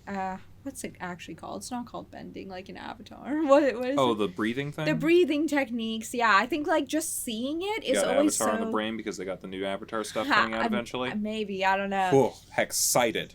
But just seeing it is just like so amazing. And I think that also goes into animation, but like part of it for me is the world building. Like the way that they describe that is interesting. The way that it works is interesting. And there are lots of like different breathing techniques, which they talked about more in the other episodes, but I think it comes into play here too. So yeah, I really liked all the little details that we got, and just like the background stuff that makes it feel like it's going to continue building. that makes me really interested in the world. Just the aesthetic of the world and just the general like feeling of being in the world. I feel like it feels very alive and natural. But it's a very like fantastical world. So I think they did that very well, like making it feel grounded but also just very spectacular and interesting. So I would definitely give the world building a yay. I'm not going to repeat a whole lot because I feel like I'd be parroting a lot of what y'all are saying. A couple things I will bring up though. It was interesting to actually like see like kind of what sort of time period this is in Japan's history. Mostly just in that in the one town in episode 6 they have power lines. So you can see that they've definitely like started to get a little more modern, but they're still like pretty traditional as far as like their clothing style is concerned.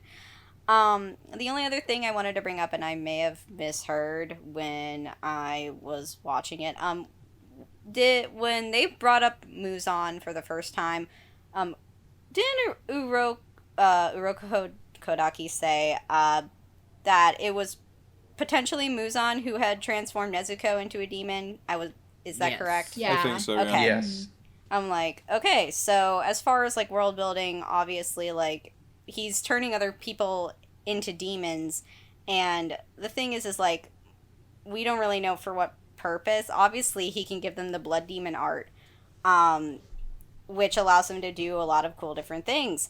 But the fact of the matter is like, what did he turn Nezuko into a demon for? Like, obviously, if he's giving other people sorts of powers, like, what power was he planning on giving her? So, that's just an interesting thing that I kind of, like, knowing a little bit now more about the Blood Demon art stuff, like, I'm kind of curious about to see how that gets developed, considering the fact that, like, he was the one who transformed her. So, yeah, as far as world building goes, I will give it to yay. Well, it kind of looks like everyone's a yay on world building. Let's talk art and animation. I'll start us off here. So, art and animation is a yay. It's fucking ufotable. Like, I mean, how do I start this? Just for new stuff that we saw, the demons look really cool. The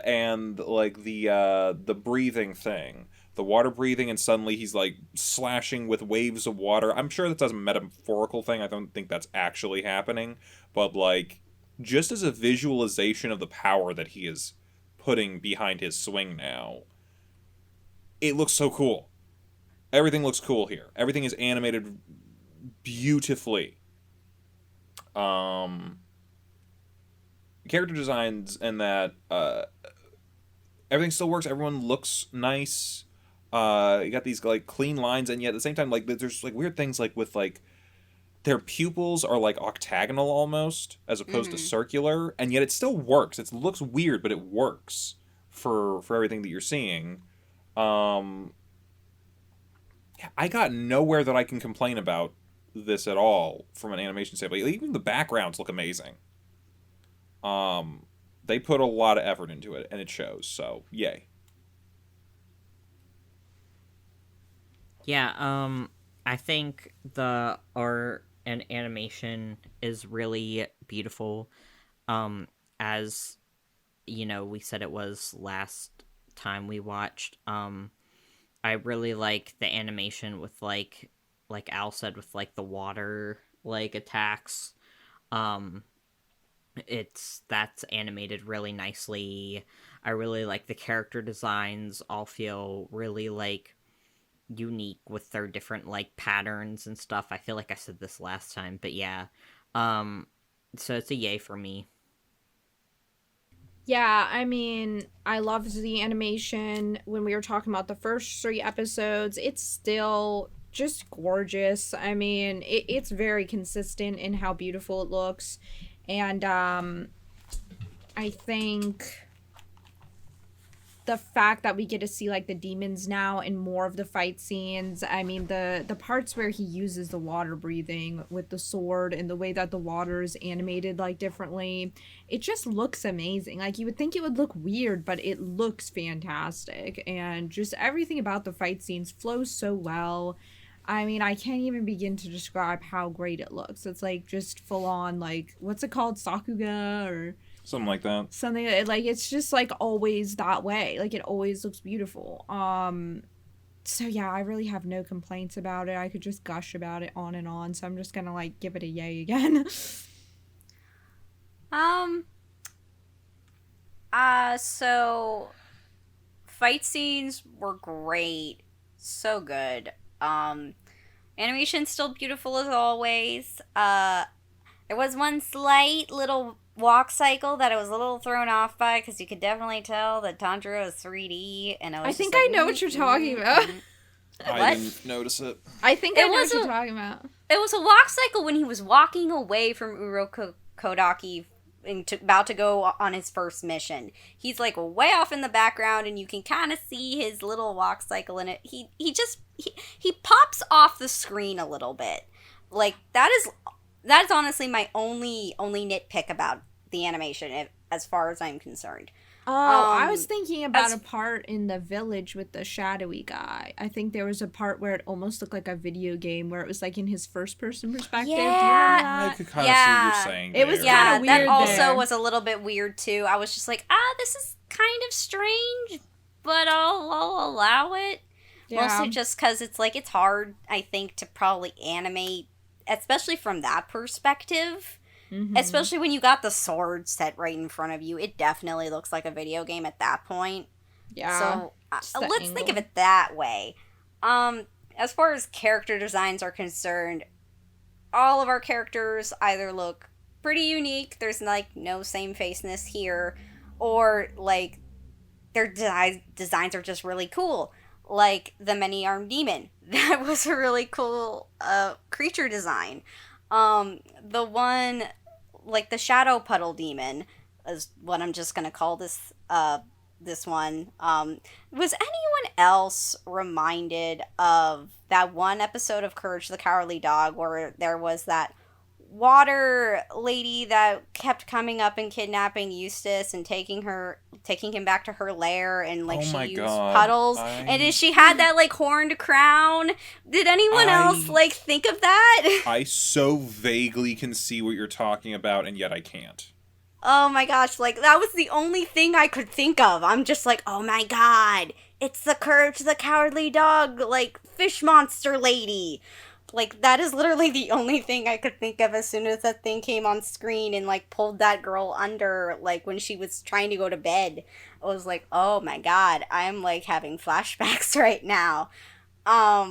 Anyway, off topic, I went on a tangent. Anyway, I will give this a yay, because it's just gorgeous and character designs are, mwah, chef's kiss. I mean, yeah, the series is like one of the most gorgeous things I've ever seen, like of any, not just any anime, but like any 2D project. Like it's so good. It's like Ufotable just like sit, like it's like that one. It's like whenever you go to a cafeteria and you get all these kids with like their cool, lunches, and then you get Ufotable coming out with like their 5-course meal, and they're just like, you motherfucker, you showing off again. And I've seen behind the scenes stuff of different anime studios on how they've worked on, and like on how they've designed different stuff. I would love to see Ufotable like design how they design and animate this show in the Fate series, because like it's just unreal. So yeah, it's a definite high yay for me. It sounds like yays all around for animation. What's next? Sound and dubbing? Gav, you wanna take that one? Yeah. So I remember like people talking about the like not really liking the dub as much last time for some reason. Like I just remember people having some complaints about it, but I really like the dub. Like, I think that Tanjiro's voice actor, like, does a good job with him, and I like all the other voices that you hear too. The only person whose voice kind of like threw me off guard was that character who's probably not that important, whose name I definitely don't know. Zenitsu. He was like, thanks. Who? Somebody had to say it.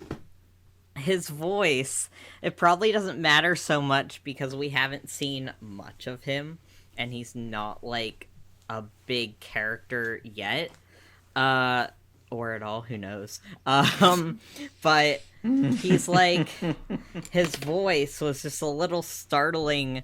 Like, it was, I don't know, I thought it was deep. Oh, it definitely was. It was deep for his face, and I was kind of like thrown by it. But besides for that, I love the voices and sounds for everything. The music's really good. What with like the kind of like the chimes and like the like singing that's almost kind of like chanting of whenever like the demons appear and shit starts to get serious. It's just like I love that a lot. That like atmospheric music, and also the like teeth chattering sound of the shadow puddle swamp demon dude is like, that was very fun to hear. It's like, oh, this is kind of scary, and like it should be. So that was cool. So yeah, I'd give it a yay. I really like the dubbing.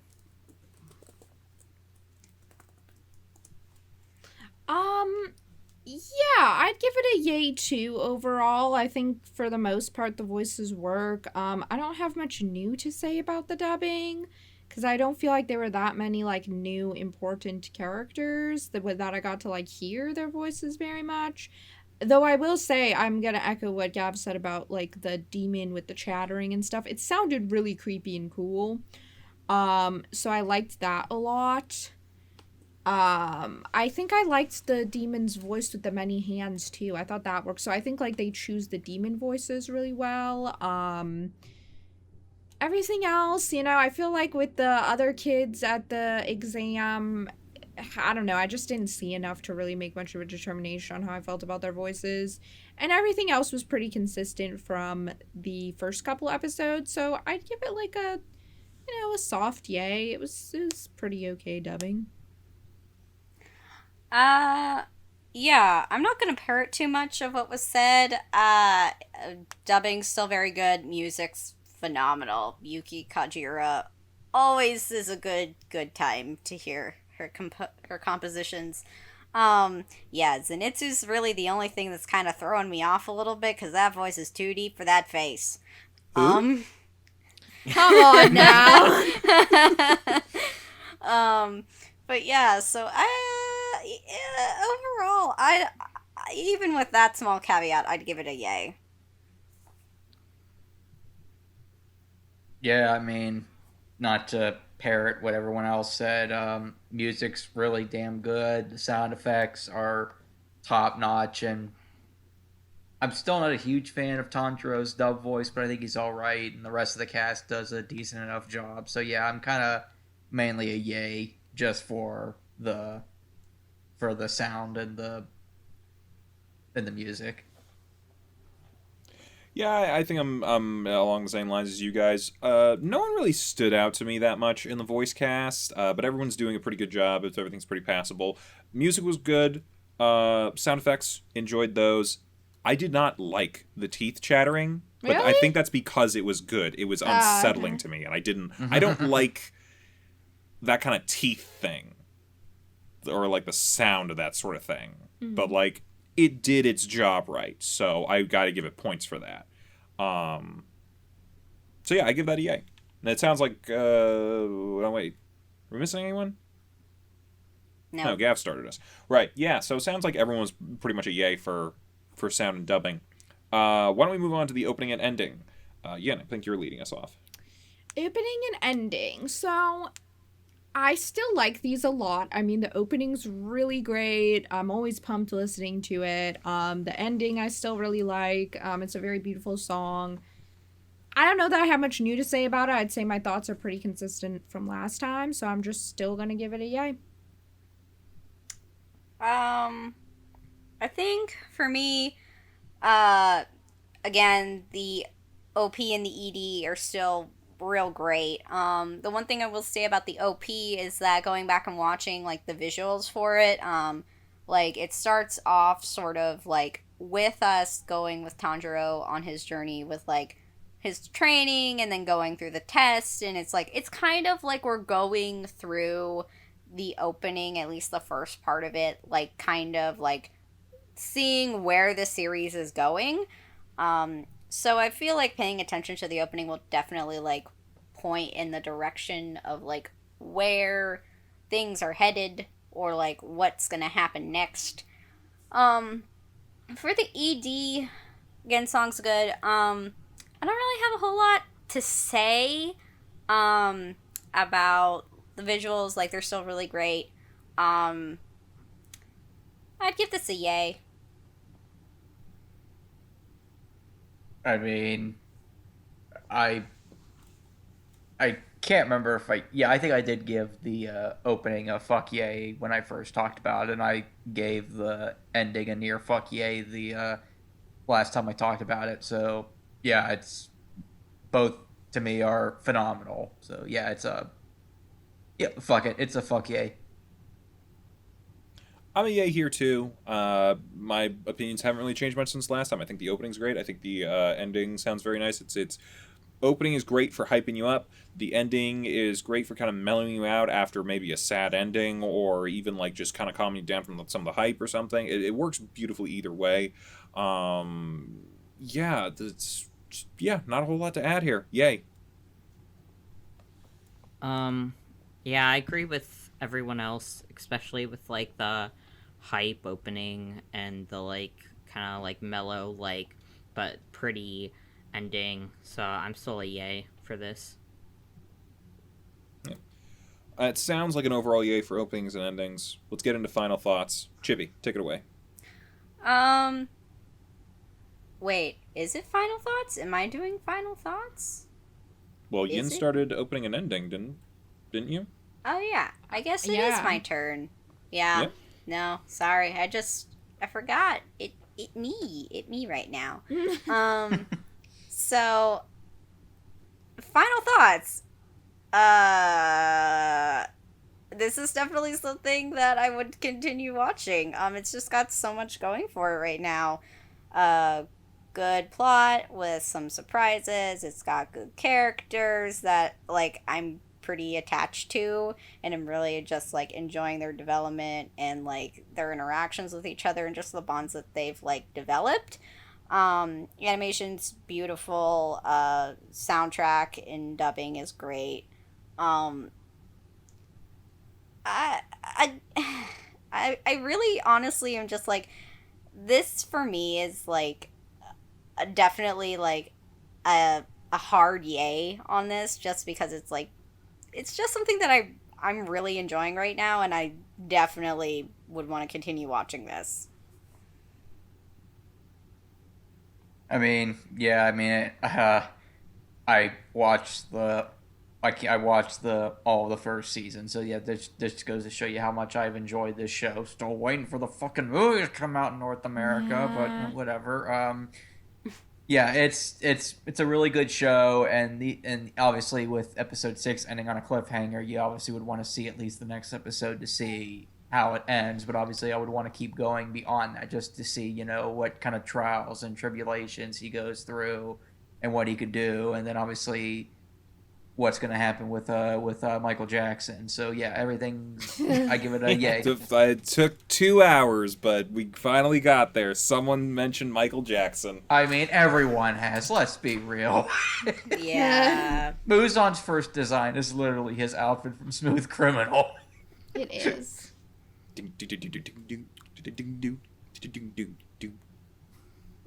Yep. Oh, my turn. Yeah. Sorry, you got Michael Jackson in my head, and I started just like kind of grooving out a little bit.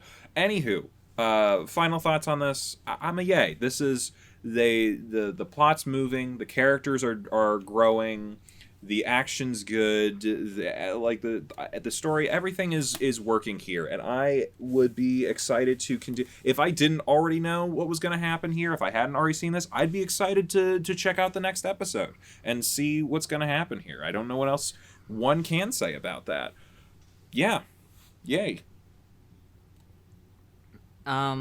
Yeah, I'm very much a yay for this. Like, I'd continue watching. I mean, I have watched more than this, but it's like I found myself, like, when I was rewatching these like 3 episodes for the podcast last night, I was like, oh, you know what, like, I don't really need to pay attention since I've like already seen these episodes at least like subbed, like, so I'll just like listen to like the voices, but I don't have to like give it my full attention. But I found myself like watching with my full attention anyway, because it's just that good.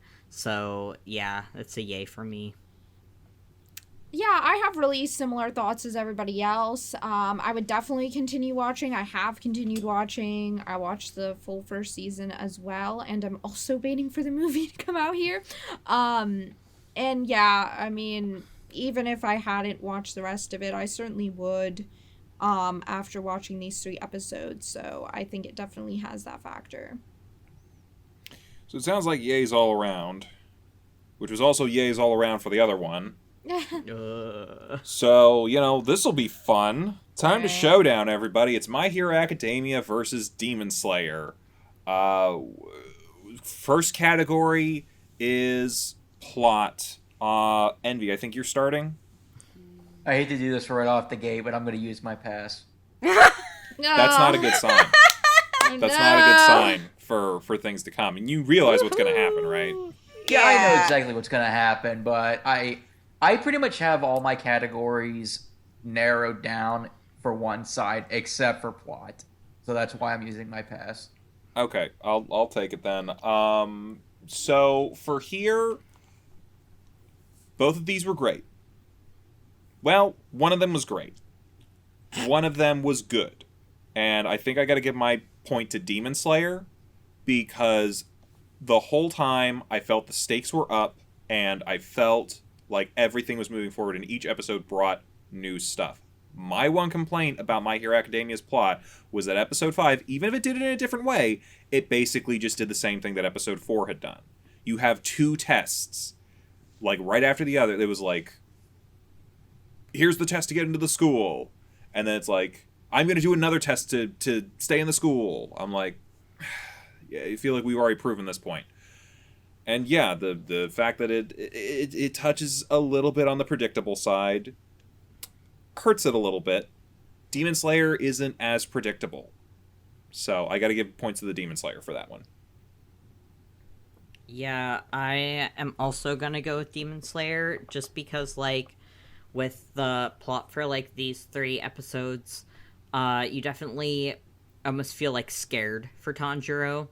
That, like, something's gonna happen to him, and it's like, even though he's the main character, like, so you feel like, oh, you know, like, it's a show, he's the main character, or, like, he's not gonna die. Like, I still felt like, oh god, he could die. Whereas, like, with Deku and My Hero Academia, I was like, oh, there's no way he, like, won't pass, and it's not like his life is at stake or anything. It's just, like, he's is gonna get into the school, and then he might get expelled. But like the whole time I like felt like there's no way any of that bad stuff is gonna happen. So I feel like just because like Demon Slayer kept me on my seat more, I'd give it to Demon Slayer. I really like my seat more is what I should say, but yeah, you know what I mean. Yeah. Yeah.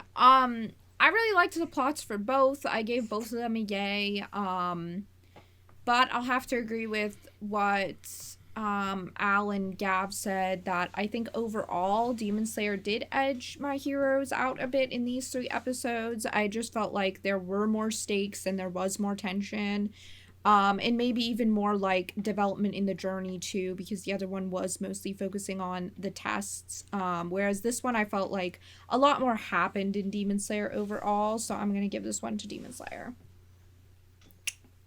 I am also giving this to Demon Slayer. Again, My Hero Academia had a good couple episodes, but predictability kind of hurts it. Again, what Al was saying with the fact that we have like 2 tests back to back also sort of hurts it. And then just the fact that like there is a lack of tension there. And I don't know if it's just the fact that like it's like in a situation where we don't really feel a whole lot of danger because they're in a high school for superheroes. But you definitely feel like the tension and the danger for Tanjiro when he's going through his own exam, and he's fighting the swamp puddle demon. So I will definitely say, yeah, Demon Slayer wins this category. Envy, you want to take back your pass? I mean, you guys pretty much, you know, the more you guys think about it, the more I kind of agree with you guys about, you know, Demon Slayer having more stakes. And while I really, really enjoyed 4 through 6 of a My Hero, I definitely really, really enjoyed 4 through 6 of Demon Slayer, especially, you know, with the fight with the hand demon being like one of the biggest highlights. So yeah, I am in agreement with you guys. I'll give the plot slight edge to Demon Slayer. Well, it looks like plot goes to Demon Slayer, and Envy gets a reprieve from using his pass early on. But I know for a fact at some point you're going to be the tiebreaker just because you did it. There's no way it's not going to happen at this point. Moving on, we're going to go into characters. I think I'm leading us off again into this one. Sorry. Yeah, it's all right. Both of these shows this week did a great job of showcasing their characters, especially their main characters, and developing further what they established in their first 3 episodes. I think they did a great job there. There was also new characters being established, both done well, both done very well. So to a lot of degrees, since execution was done well on both parts, even if execution was done differently on both parts, Demon Slayer kind of focusing a little bit more on more of the dramatic elements and some of like the darker stuff that's going on with the demons and stuff like that, and My Hero Academia focusing a little bit more on like the rivalry and the struggle of persevering through adversity. Not that Demon Slayer didn't do that, but the focus was very clearly there for My Hero Academia for a lot of the characters, and and the additional characters background kind of fleshing out the world and the class and everything. It's very difficult to decide this. So what a lot of it came down to was just kind of personal preference here. I couldn't be super objective because objectively they both did great. I'm going with My Hero Academia on this because at the end of it, I think I was enjoying the rivalry developing between Deku and Bakugo. I liked all the side characters that I was being introduced to. And I think the biggest thing is, like, I think I just like Deku a little bit more than Tanjiro. Tanjiro's great, but I think we said last time he's a little plain. He's just a really nice guy. He doesn't really have any flaws. And even if I enjoy watching him and I enjoy seeing his journey, Deku is a little bit more interesting of a character. So I'm giving it to My Hero Academia. Damn, you stole the words right out of my mouth. I honestly, for all the same reasons, and for like Deku's like character development in My Hero Academia, I'm giving it to My Hero Academia for the characters. Yeah, I was gonna say basically the same thing. I'm gonna give it to My Hero Academia because I think the protagonist just has a lot more going on in that one, and also there's just so much more happening relationally.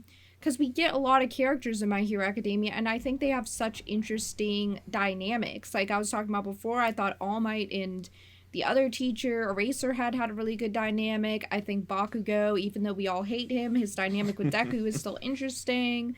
And like Deku with Ochako and Ida. I mean, there's so many characters who have good, like, fascinating relationships with each other, whereas I feel like Demon Slayer, you kind of have some interesting individual, like, solitary things going on, but not much in terms of dynamics, like, unfortunately. Like, you kind of have the love between the siblings, but I don't know, it doesn't really, like, have that many, like, layers of conflict or anything. It's kind of just, like, it's there and it's nice, and then Tanjiro's there and he's nice, but I feel like there's just more happening with the characters in My Hero, so I'm gonna give it to My Hero. So, I will say that, yes, there are a lot of characters, and I know that is a lot of love for a lot of these characters in My Hero. And, like, the rivalry with Deku and Bakugo is very interesting. And, like, the... And, like, even, like, just the whole dynamic that we've got with Eraserhead and All Might is also pretty interesting. I'm apparently going to be the contrarian this week, because I was far more invested in the characters from Demon Slayer, if I'm going to be very honest. Like, yeah, we have a lot more solitary things going on. We have a lot more solitary character development. It's just the fact that, like, I feel like the characters in Demon Slayer, at least for me, are just a lot more... I don't know, I became far more attached to them than I did with any of the characters that we saw in My Hero, including Deku, who, granted, he's a great character. He's, like, got a lot of interesting traits. Like, you really feel for this kid. But again, it's just the fact that, like, I just like Tanjiro a lot more as a character. We've got a lot of development with him over the episodes that we've already seen. We do get to see a lot of compassion and empathy from him, and at least in episode 4 and 5. Like, and even just, like, all of his sort of, like, dynamics and interactions with Iroko Kodaki and Nezuko, like, even though Nezuko's, like, kind of silent and she can't really do a whole lot, like, I don't know, it just really shows, like, the strength of the bonds between these characters, and even though we've only really gotten introduced to, like, a few other characters right now that we don't really know are very important, even though they are shown in the opening. Yeah, for me, it all depends on attachment, and I'm just really more attached to Demon Slayer characters for this round. This was a hard one for me because I pretty much like Deku and Tanjiro easily. I know a lot of people don't like Deku online, but I really like him a lot, and I like, obviously I love Nezuko, but I also love Uraraka. I love the mentor. I forget his name. What was the mentor in Demon Slayer again? Uroko Kodaki. Yeah, I can't pronounce that name. I like him, but I also love All Might, and I really like Eraserhead. So I honestly hate to say quantity over quality, because I think the quantity in My Hero was still pretty good quality. And yeah, even though I can't stand Bakugo, I think he does serve as a good foil to Deku and his plight. So it's a really tough one. I can totally see where you're coming from, Chibi, as far as the attachments go, but I'm going to give the slight edge for me for My Hero Academia. That's fine. My whole issue is just the fact that, like, I feel there are too many, and, like, I can't really form attachments when I'm giving so many people all at once. I don't know. It's just me. I get that, but still, if it seems My Hero Academia takes the character department, And I guess we're going to move right along into world building. Gav, why don't you take us into world building? His favorite Okay. category. Yeah, You well, gonna need your pass today? no. Okay. Well, like, and I feel like that there was just more world building done in these 3 episodes of Demon Slayer than there was in these 3 episodes of My Hero Academia. So, just for that alone, I am giving it to Demon Slayer. Yeah, I mean, there wasn't that much going on in terms of world building in My Hero this week, whereas I feel like Demon Slayer had so much, and I think it did it so well, that I don't know what I would say overall. I think overall both of these shows do really well with world building, but I'd say if I'm just thinking about these 3 isolated episodes, I'm gonna go with Demon Slayer. Yeah, I'm also gonna give it to Demon Slayer for these 3 episodes. We got the Wisteria Blossoms, we got the swords, we got the breathing techniques, we got a lot of world building that they were doing in these 3 episodes. And granted, My Hero definitely does have some world building elements. It's just the fact that environmentally for these 3 episodes there wasn't really a chance to do that because they were pretty much at the school for most of them or doing the test or whatever. So granted that's a bit of a loss on itself, and it's like a little bit, unfair, even though it's just kind of like just for these 3 episodes, well, simply because it didn't have it. Yeah. I had to give it to Demon Slayer. Yeah, with My Hero Academia, these 3 episodes, the only real major world building was seeing some of the different powers that the students had. But even then, I wouldn't consider that. I mean, it is world building, but I wouldn't consider it major world building. But like I mentioned earlier, there is just so much subtle and background world building in Demon Slayer. So yeah, it's an easy win for Demon Slayer for me. I don't want to repeat too much. Yeah, it's Demon Slayer. It did a lot more in fleshing out its world because I think primarily because the plot is having it move out into the world more, as opposed to we're going to continue training. And I think that was to its advantage. So yeah, Demon Slayer takes world building. Let's move on into art and animation. Yin, I think you're taking us off.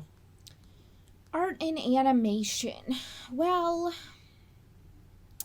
I mean, I liked both a lot. I think My Hero really does well with character designs, and the costume designs and all of that were really great with My Hero. However, it's just really hard to beat the animation in Demon Slayer. I think it's absolutely stunning. And the designs and everything really fit well with that one too, except I think I like the aesthetic even more in Demon Slayer, which might just be a taste thing, but like, I don't know, it kind of has to come down to taste sometimes with things like art. And I mean, the animation flows so beautifully, the fight scenes are so great. I'm gonna have to overall give it to Demon Slayer, even though I really like the animation of My Hero as well. So yeah, I'd probably give it to Demon Slayer, even though it did have those 2 really weird little instances where the 3D animation was kind of to me. I still feel like it's really hard to like say anything bad about those fight scenes or the water animation or just like anything about the character design because it's all so good. So yeah, I'd give it to Demon Slayer. It's it's kind of weird, like how with this category, if we have like a newer show versus like an older show, obviously the newer show has the advantage. Well, both of these shows are still recent. I mean, this first season of My Hero Academia came out in 2016, and Demon Slayer came out in 2019. And I will say this, that for all the shows on our bracket, My Hero would win, except for 2 times. Jujutsu Kaisen, I would give art and animation over My Hero, and Demon Slayer, because I just, again, it's just ufotable, just whipping out its massive animation budget and just blam, right, just like, yeah, take this. So yeah, it's kind of unfair in a sense. And again, not that My Hero Academia is bad. No, Studio Bones did a fantastic job with the show. It's almost unfair how good Ufotable is. Yeah, I think had we broken this category down even more, I think that from a character design perspective, I would give this to My Hero Academia. Same. From an animation perspective, I would give this to Demon Slayer. Like it's a tough call because like Demon Slayer has good character design. My Hero Academia has so many good character designs. My Hero Academia has good animation. Ufotable and Demon Slayer has great animation, and it's like it comes down a little bit to like little nitty gritty kind of stuff. But I think to some degree, I gotta go with Demon Slayer because I think had this been the previous 3 episodes of My Hero Academia, I might have gone with them. Because I feel like, to some degree, they did a little bit more then. We did get to see more character designs and stuff out of My Hero this week. But as far as, like, big action moments and stuff like that, we had a lot more, even in just episode 1 of My Hero, than we did here. Like, the big jump and punch with the robot is the main thing that I go to. And that's one scene out of 3 episodes. So, but Demon Slayer, you get a lot of good shit. Even when it's, like, not a big moment, like a big fight scene or something. Even in, like, the smaller, quieter moments, or, like, whatever. It just works very well. So, I'm giving it to Demon Slayer as well. I'm going with Demon Slayer for all the reasons that Al just stated. So there's not really much I have to say that's new. I would just be parroting. But yeah, I'd give it to Demon Slayer as well. Okay, looks like Demon Slayer takes art and animation. Sound and dubbing. Chibi, why don't you take that? Alright, so the dubs for these were pretty good. A certain person's deep voice notwithstanding. Which certain person's deep voice? Anyway, I will say for this, it definitely comes down to score for me. I can't really remember My Hero's score very well, but I can remember Demon Slayer's because it's absolutely gorgeous. So I'm gonna give it to Demon Slayer. You see, dub in this category weighs a lot more importantly to me than score. And don't get me wrong, I do love a good anime score. And I will agree that Demon Slayer's score is better than My Hero, but I do like My Hero Academia's score. But to me, with this category, dub has a lot more importance. And I thought Demon Slayer's dub was okay. I thought My Hero's dub is like one of my favorites, as I mentioned previously. So I'm going to give the overall category to My Hero. I gotta tell you, Envy, I'm in agreement with you. I think you're right, both scores were good. Demon Slayer's a little bit better, but I had no real highlights for myself when it came to Demon Slayer's dub. They had some good sound design stuff, but I feel like there was also good sound design going on with My Hero, with their powers and stuff like that. On top of that, like, My Hero made me laugh, and it made me feel like the emotions a little bit more with the dub actors and stuff that was going on, and I really, other than like Momo, who I think sounds too old, but even then, their voice still matches what they look like. They just happen to sound like they're not in high school. So, I'm giving it to My Hero as well, because like it's a superior dub. Honestly, I have to agree with both Al and Envy on this one. That, like, they both said Demon Slayer's like music, like their score is a lot better than My Hero's in my opinion as well.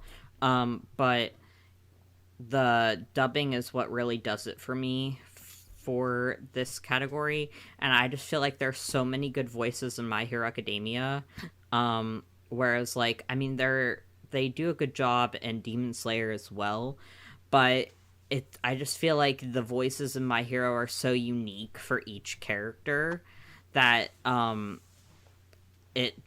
have to give it to My Hero for dubbing and sound.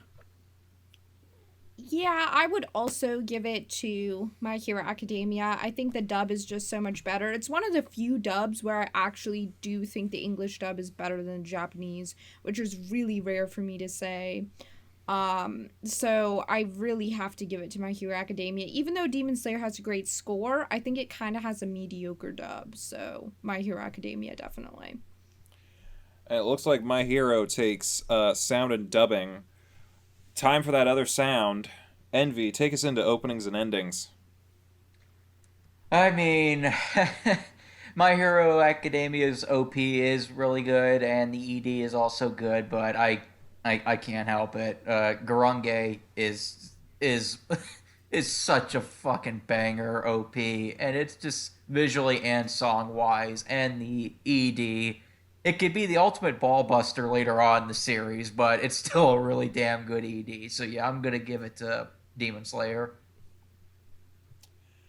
This was very close for me. So it came down to some small details. I think My Hero Academia has a fantastic opening, showcases its animation, hypes you up, does everything that a good opening should do. Demon Slayer, exact same thing. Showing off what you're going to be looking at and all that sort of stuff, hypes you the fuck up. The ending of Demon Slayer, chill. Very good. It's an emotional song, but it's it really works for what the show's going for. My Hero Academia, same thing, but kind of in reverse. It also hypes a little bit because it's trying to pull you up and push you plus ultra. I don't know, something like that. I mean, you're not wrong. What it comes down to a little bit for me, and I mentioned this with their openings. Both of them showcase their animations and really build a little bit with that. My Heroes also showcases animation, and it's not as much as their opening, but it does, and it does kind of keep pushing you forward. Demon Slayers is a bit of a slideshow. It's not a bad slideshow, but I gotta give points where I think just a touch more effort was put in. So by the narrowest of margins, I'm gonna give it to My Hero Academia. Oh boy. This is a tough one for me. You gonna pass? You know what's gonna happen if you pass. Yeah. I don't know. Let me think about it for a second. I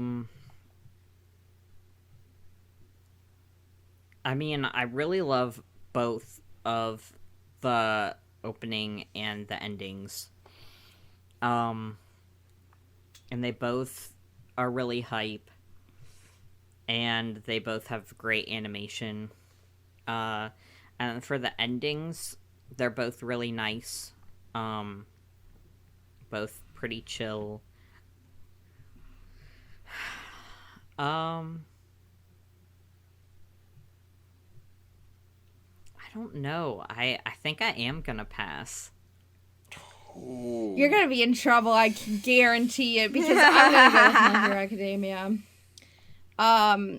I think both have really great openings, and it would be kind of hard for me to choose between them, but I'm kind of going to go with Al that I think the ending of My Hero Academia is just better, and I think it's both in the music and in the visuals.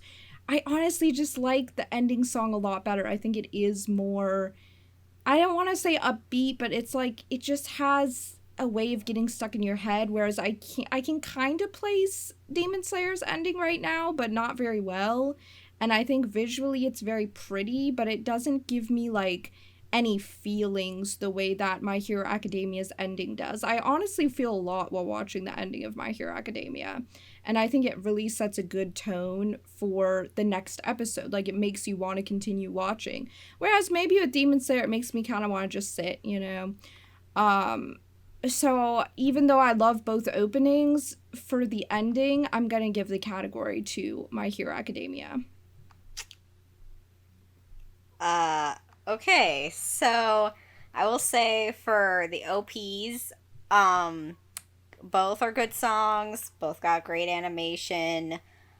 For the EDs, I will say that I do really love, From the Edge, which is the ending song for Demon Slayer, and as I said earlier, the ED for, My Hero was literally an earworm.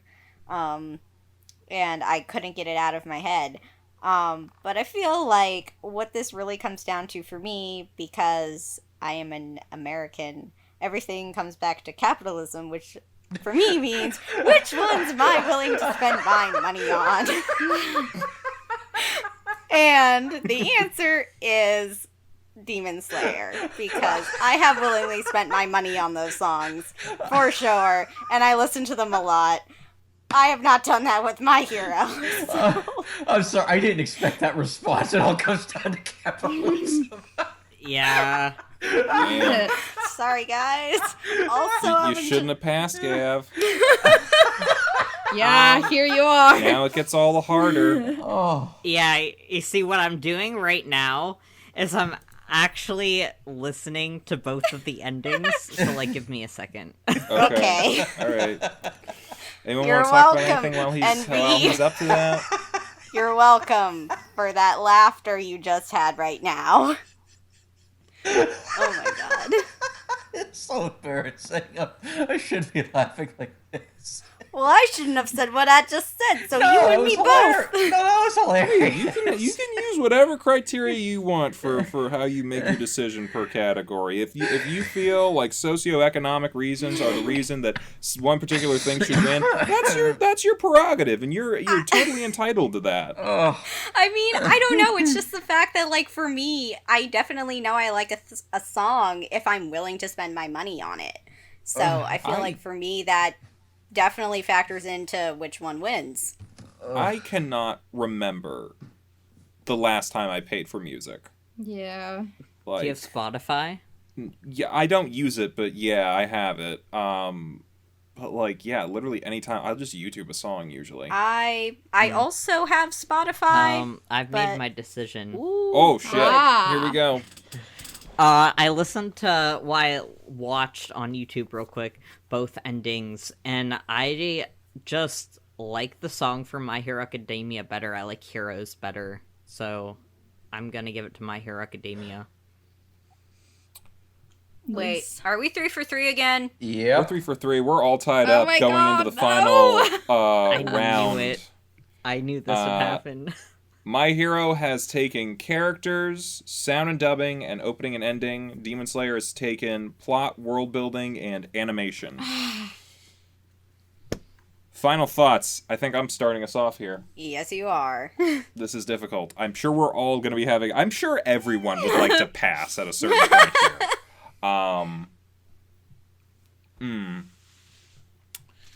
This is tough, and I'm trying to go over everything here. Taking everything that we've seen in these 3 episodes, maybe dabbling a little bit into the previous 3 as well, because we can't discount them. We've seen them. I'm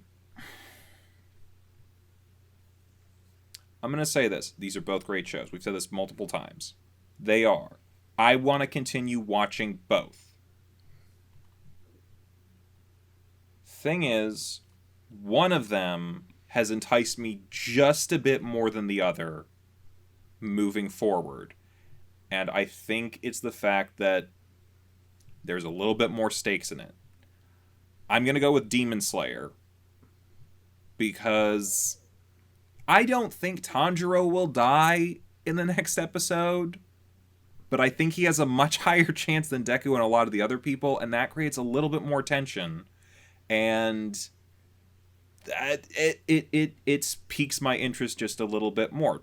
My Hero has a lot going on right now, and I want to see what the end of the Bakugo Deku fight is. But Demon Slayer is really pushing its stakes, like, up front right away. And I have to give it points for that.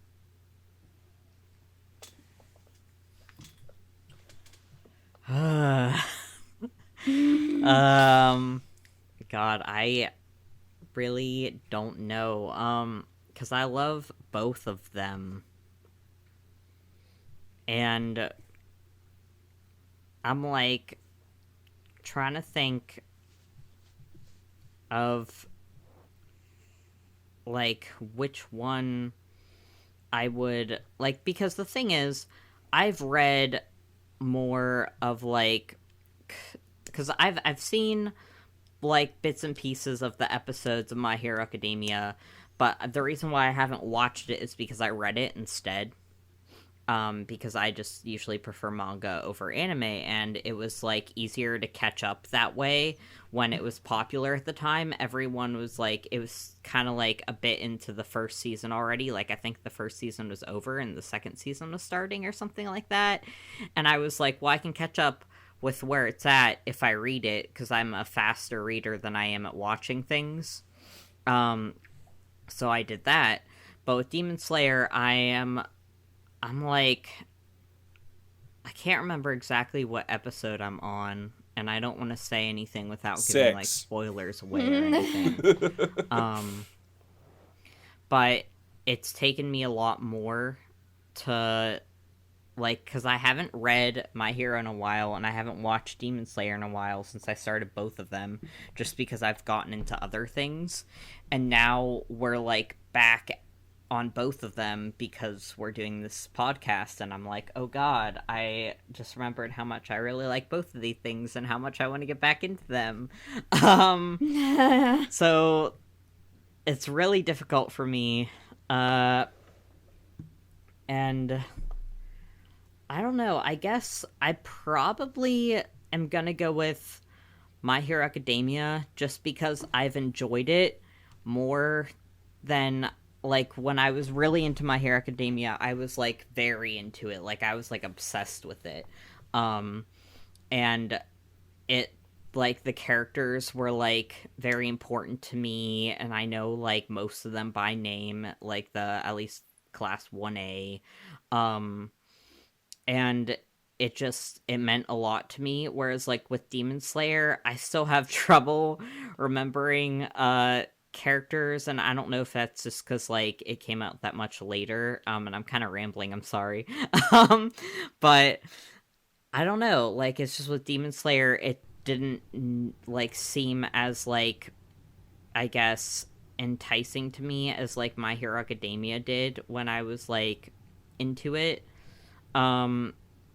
So probably just for, like, nostalgia and for also the characters and how much I, like, enjoyed it, like, in the moment, I'm gonna go with My Hero Academia. This one's really hard for me because I also love both. I've watched the entire first season of Demon Slayer, and I've read every single issue of the manga for My Hero Academia. So it's hard. I adore both series for different reasons. And I think they're both fantastic. But if we're just judging on these episodes, I think I'm going to give it to Demon Slayer because I think there was just more action, there was more happening. I feel like My Hero Academia really wins for me in the character department right now. But I think, like, in terms of, like, what's gonna happen next, if I hadn't watched either of the shows and I didn't know anything about them and I hadn't read either of the mangas or anything, I think I might be more excited to see the next episode of Demon Slayer. So if I have to step back and look at it that way, I think I would go with that one. Although if I had to look at the series as a whole, it would be really, really hard for me. But just because of that, I think I'm gonna go with Demon Slayer right now. So, I know for me, It really comes down to two things. It's one, taste, and two, investment. And I think for me, like, overall, and I'm just going to say this right now, my vote is for Demon Slayer. And I will say for taste, I've always been way more into supernatural, like, themed stuff rather than superhero themed stuff. As you guys, and when I say you guys, I mean the people that I am talking to, but, well, if you'll know, I'm not really one for superhero movies. Like, you'll start talking about Marvel or DC, I don't really respond because these are not things that I'm usually really interested in. Um, so, like, I feel like because My Hero is definitely about superheroes, that might be a bit of a factor that's not exactly in its favor, whereas Demon Slayer has, like, that supernatural element that I'm really into. And also for investment, like, as far as the series goes, like, for both of these shows, I have only seen 6 episodes each. I haven't gone on with Demon Slayer past episode 6, same with My Hero Academia. And out of these 6 episodes that we've seen, I am far more invested in the story of Demon Slayer than I am in My Hero. So, yeah, Demon Slayer wins for me. I will say that I think these 3 episodes of Demon Slayer might have been a little bit better than My Hero, but although I kind of am a little bit with Gav in that I'm kind of more invested in the world and the characters in My Hero, so I would give it to that. But obviously it's a 3-2 vote, which means Demon Slayer takes the round and moves on to the semifinals. Yep. I was really wondering if, like, it was going to come down to the final round that pass was going to come back to bite you. And it didn't come back to bite you. I'm a little disappointed in that regard. But yeah, you're right. It's going to go on to fight Jujutsu Kaisen in the semifinals. God, No, no. Again. Aren't we going to have fun with that week, too? Oh, shit. Okay, so My Hero Academia did not win today. Would anyone like to gush a little bit? I mean, I think me, Yin, and Gav can all gush about Yeah. it because they've read the manga. I've only watched the anime, but I'm caught up with the anime. So I guess whoever wants to go first. I will say this before you guys start. I am going to continue watching this. So you don't want spoilers? So, well, you can do whatever you want. I mean, it's whatever to me. I'm sure, like, I have learned a lot about the show to begin with through osmosis. So, like, yeah, I already know who some of these characters are later, I think. So, yeah, just go for it. Okay, who wants to go first? Otherwise, I will. I mean, I guess Sounds like you're going. I guess I'll go first. Go ahead. I'll say this: season 1, I think, was really good because right after this arc, you get introduced to. It's not a major spoiler because again, it's right after this arc. You get introduced to the League of Villains, who are like the overarching main villains of the show, and the rest of the season kind of deals with them attacking the school, which I think is a really fun way to end the season. Season 2, I think, is where I fully fell in love with the show because the first half of season 2, in all actuality, doesn't seem that good on paper. It's just a sports festival. But the way that the characters are handled and developed in the sports festival is just so damn good to me. It's like really good action animation, but has such a great character dynamic. The second half of season 2 kind of deals with a new type of villain that shows up. I won't spoil what he is because he's a really good villain, but it's kind of something you don't expect. And again, there's so much character growth in that battle with the new villain. And then season 3 kind of moves further into the development of the League of Villains. And then season 3 kind of ends with like a different kind of exam, which again, I won't spoil, but it's, again, a lot of great character moments and development. And then season 4, I will admit, I didn't like as much as the other 3 seasons, but I thought it definitely had its moments to shine. There was one moment in season 4 that actually nearly made me cry, and I rarely cry in anime, so that just goes to show you how emotional it can be. But yeah, I love the characters. I love the animation. I love the fights. I love the dynamic between all the different the stakes. There's one fight in the first half of season 3 involving All Might that I think Gavin, know exactly what I'm talking about. That's like one of the biggest moments in the series. It's really damn good. And the movies are also really good too. The two movies that came out, Two Heroes and Heroes Rising. You can argue that they're not that important story wise because again they can't affect the manga. But I think again they have really good animation, action, and good character development. I will admit Bakugo gets a little bit better in the later seasons. He's still an annoying prick, but I think with the second movie, he starts to turn around a little bit to me. And I know later on in the manga, he turns around for a lot of people. So it still doesn't excuse what he did to Deku in the past, but I think it kind of explains a little bit on why he's like that to him. So I know I'm kind of rambling, but I'm just kind of trying to condense my thoughts without spoiling it for Al. So yeah, I it is a long trek because obviously there's I think 88 episodes that have been aired so far, but to me I think the journey is worth it. Yeah, I agree with everything you just said. I haven't seen the entire anime. I think I've seen the first 3 seasons, but I have read the entire manga, and I would absolutely recommend it. Some of the stuff that comes later on, like I don't want to spoil it too much, but there's a whole, like, big arc. I don't know if it's happened in the anime yet, but it's that arc with the League of Villains. It's going to come out. Sounds like it's there constantly. It's going to come out. No, I know exactly what you're talking about. It's going to be that at some point this season. They're going to adapt it. This season. Yeah, it focuses specifically, like, from their perspective. And you just see so much development from them, too. And you just, like, you feel a lot for some of them, even though they're the villains, which I think is amazing, you know? And it's just, like, that arc just really sticks out to me. Some of the stuff with, like, I mean, I know we haven't seen Todoroki yet, but some of the stuff with his family gets really complicated and interesting. And just, like, all the tertiary characters, like, you see more about the pro-villains. Like, there are other characters that come in later. I'm not going to say too much about them, but, like, a lot of the pro-villains have some interesting stuff going on. You see so much more of the younger characters too and their arcs. And I'll echo like some of the arcs that Envy mentioned were really good. I just like I don't have enough good things to say about the manga as a whole. I think it's really great. The art is always consistently fantastic.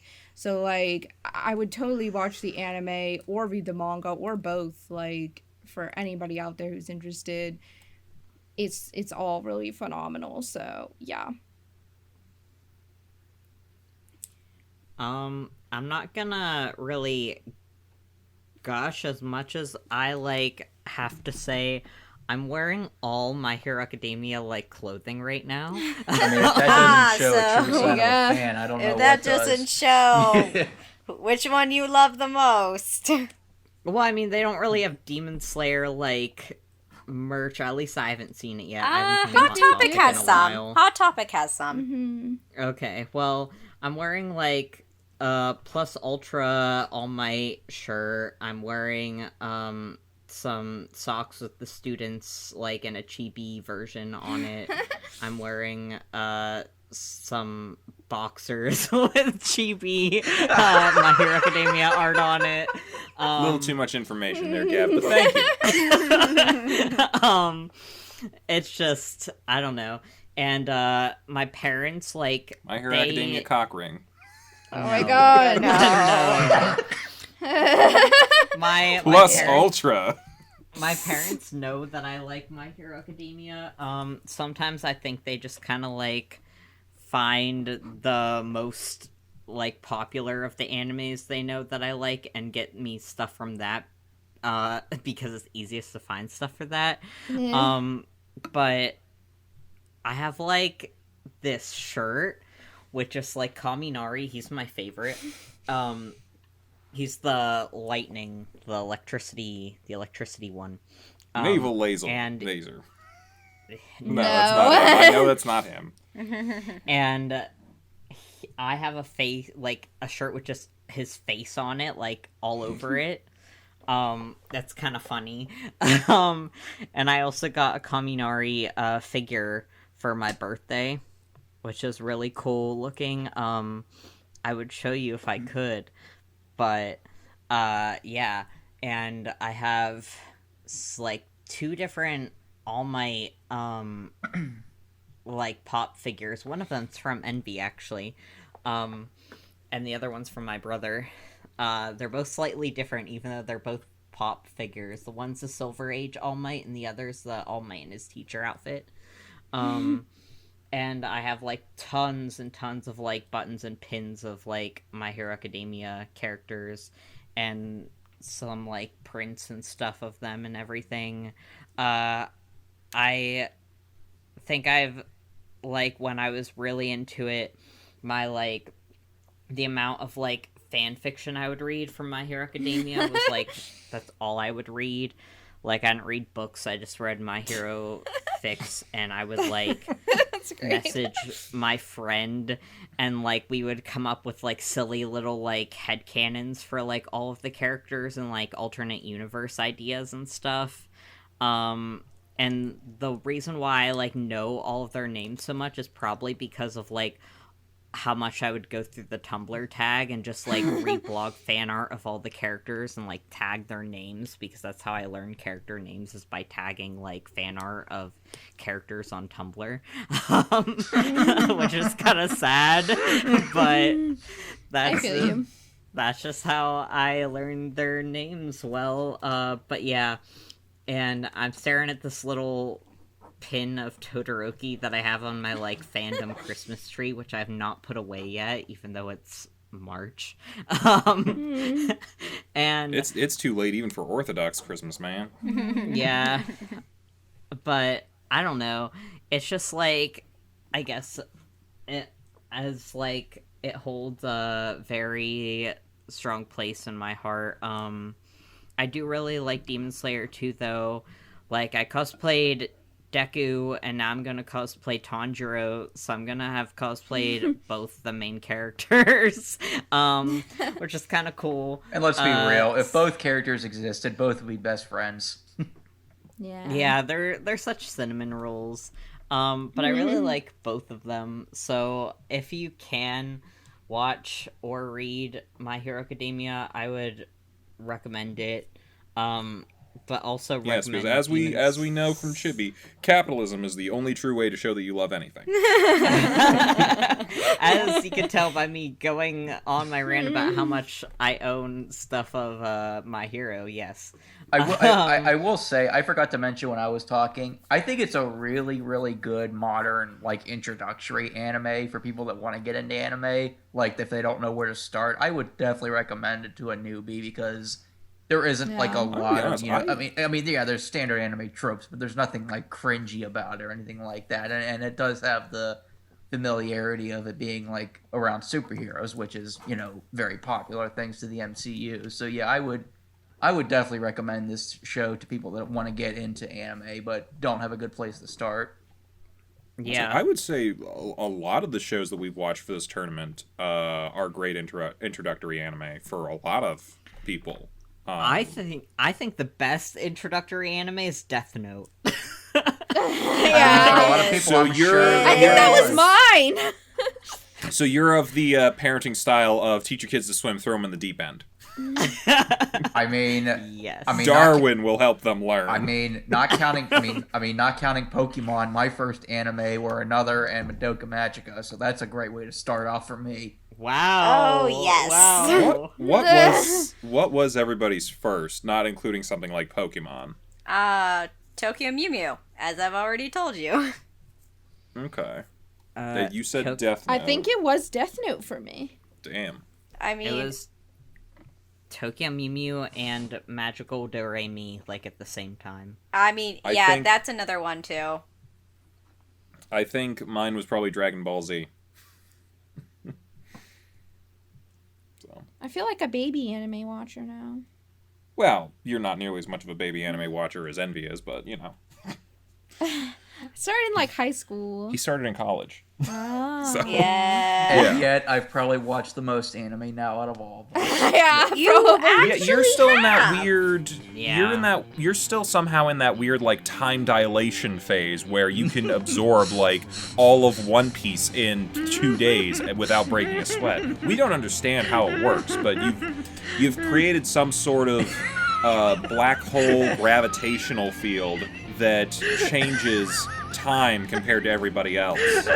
It's a fascinating phenomena if you've ever seen it. But yeah, that's essentially what's going on with him. Enjoy it while it lasts, because once it's gone, it's gone. I mean, sure, it's not like we were all trapped inside for most of last year or anything like that, and we didn't have... Oh, of course not. Yeah. Yeah. Well, anywho, come join us more in the semifinals when Jujutsu Kaisen faces Demon Slayer. But more importantly, come back next week as well, because we got the rest of the quarterfinals coming right along down the pipe. Next week, it's Naruto versus Seven Deadly Sins. I'm looking forward to this one. I think this is going to be fun. And it's mostly because I'm a Naruto fan. But like, like last time, I will not let that bias me as much as I can. So, all right. We'll see you guys next time. Bye-bye. Bye. Bye. Hey, thanks for watching, and if you haven't already, be sure to subscribe and ring the bell icon for notifications. If you enjoy this video, give us a like, and if you haven't already, check out some of our previous episodes, our daily gaming videos, or our parody series Madoka Magically Abridged. See you next time!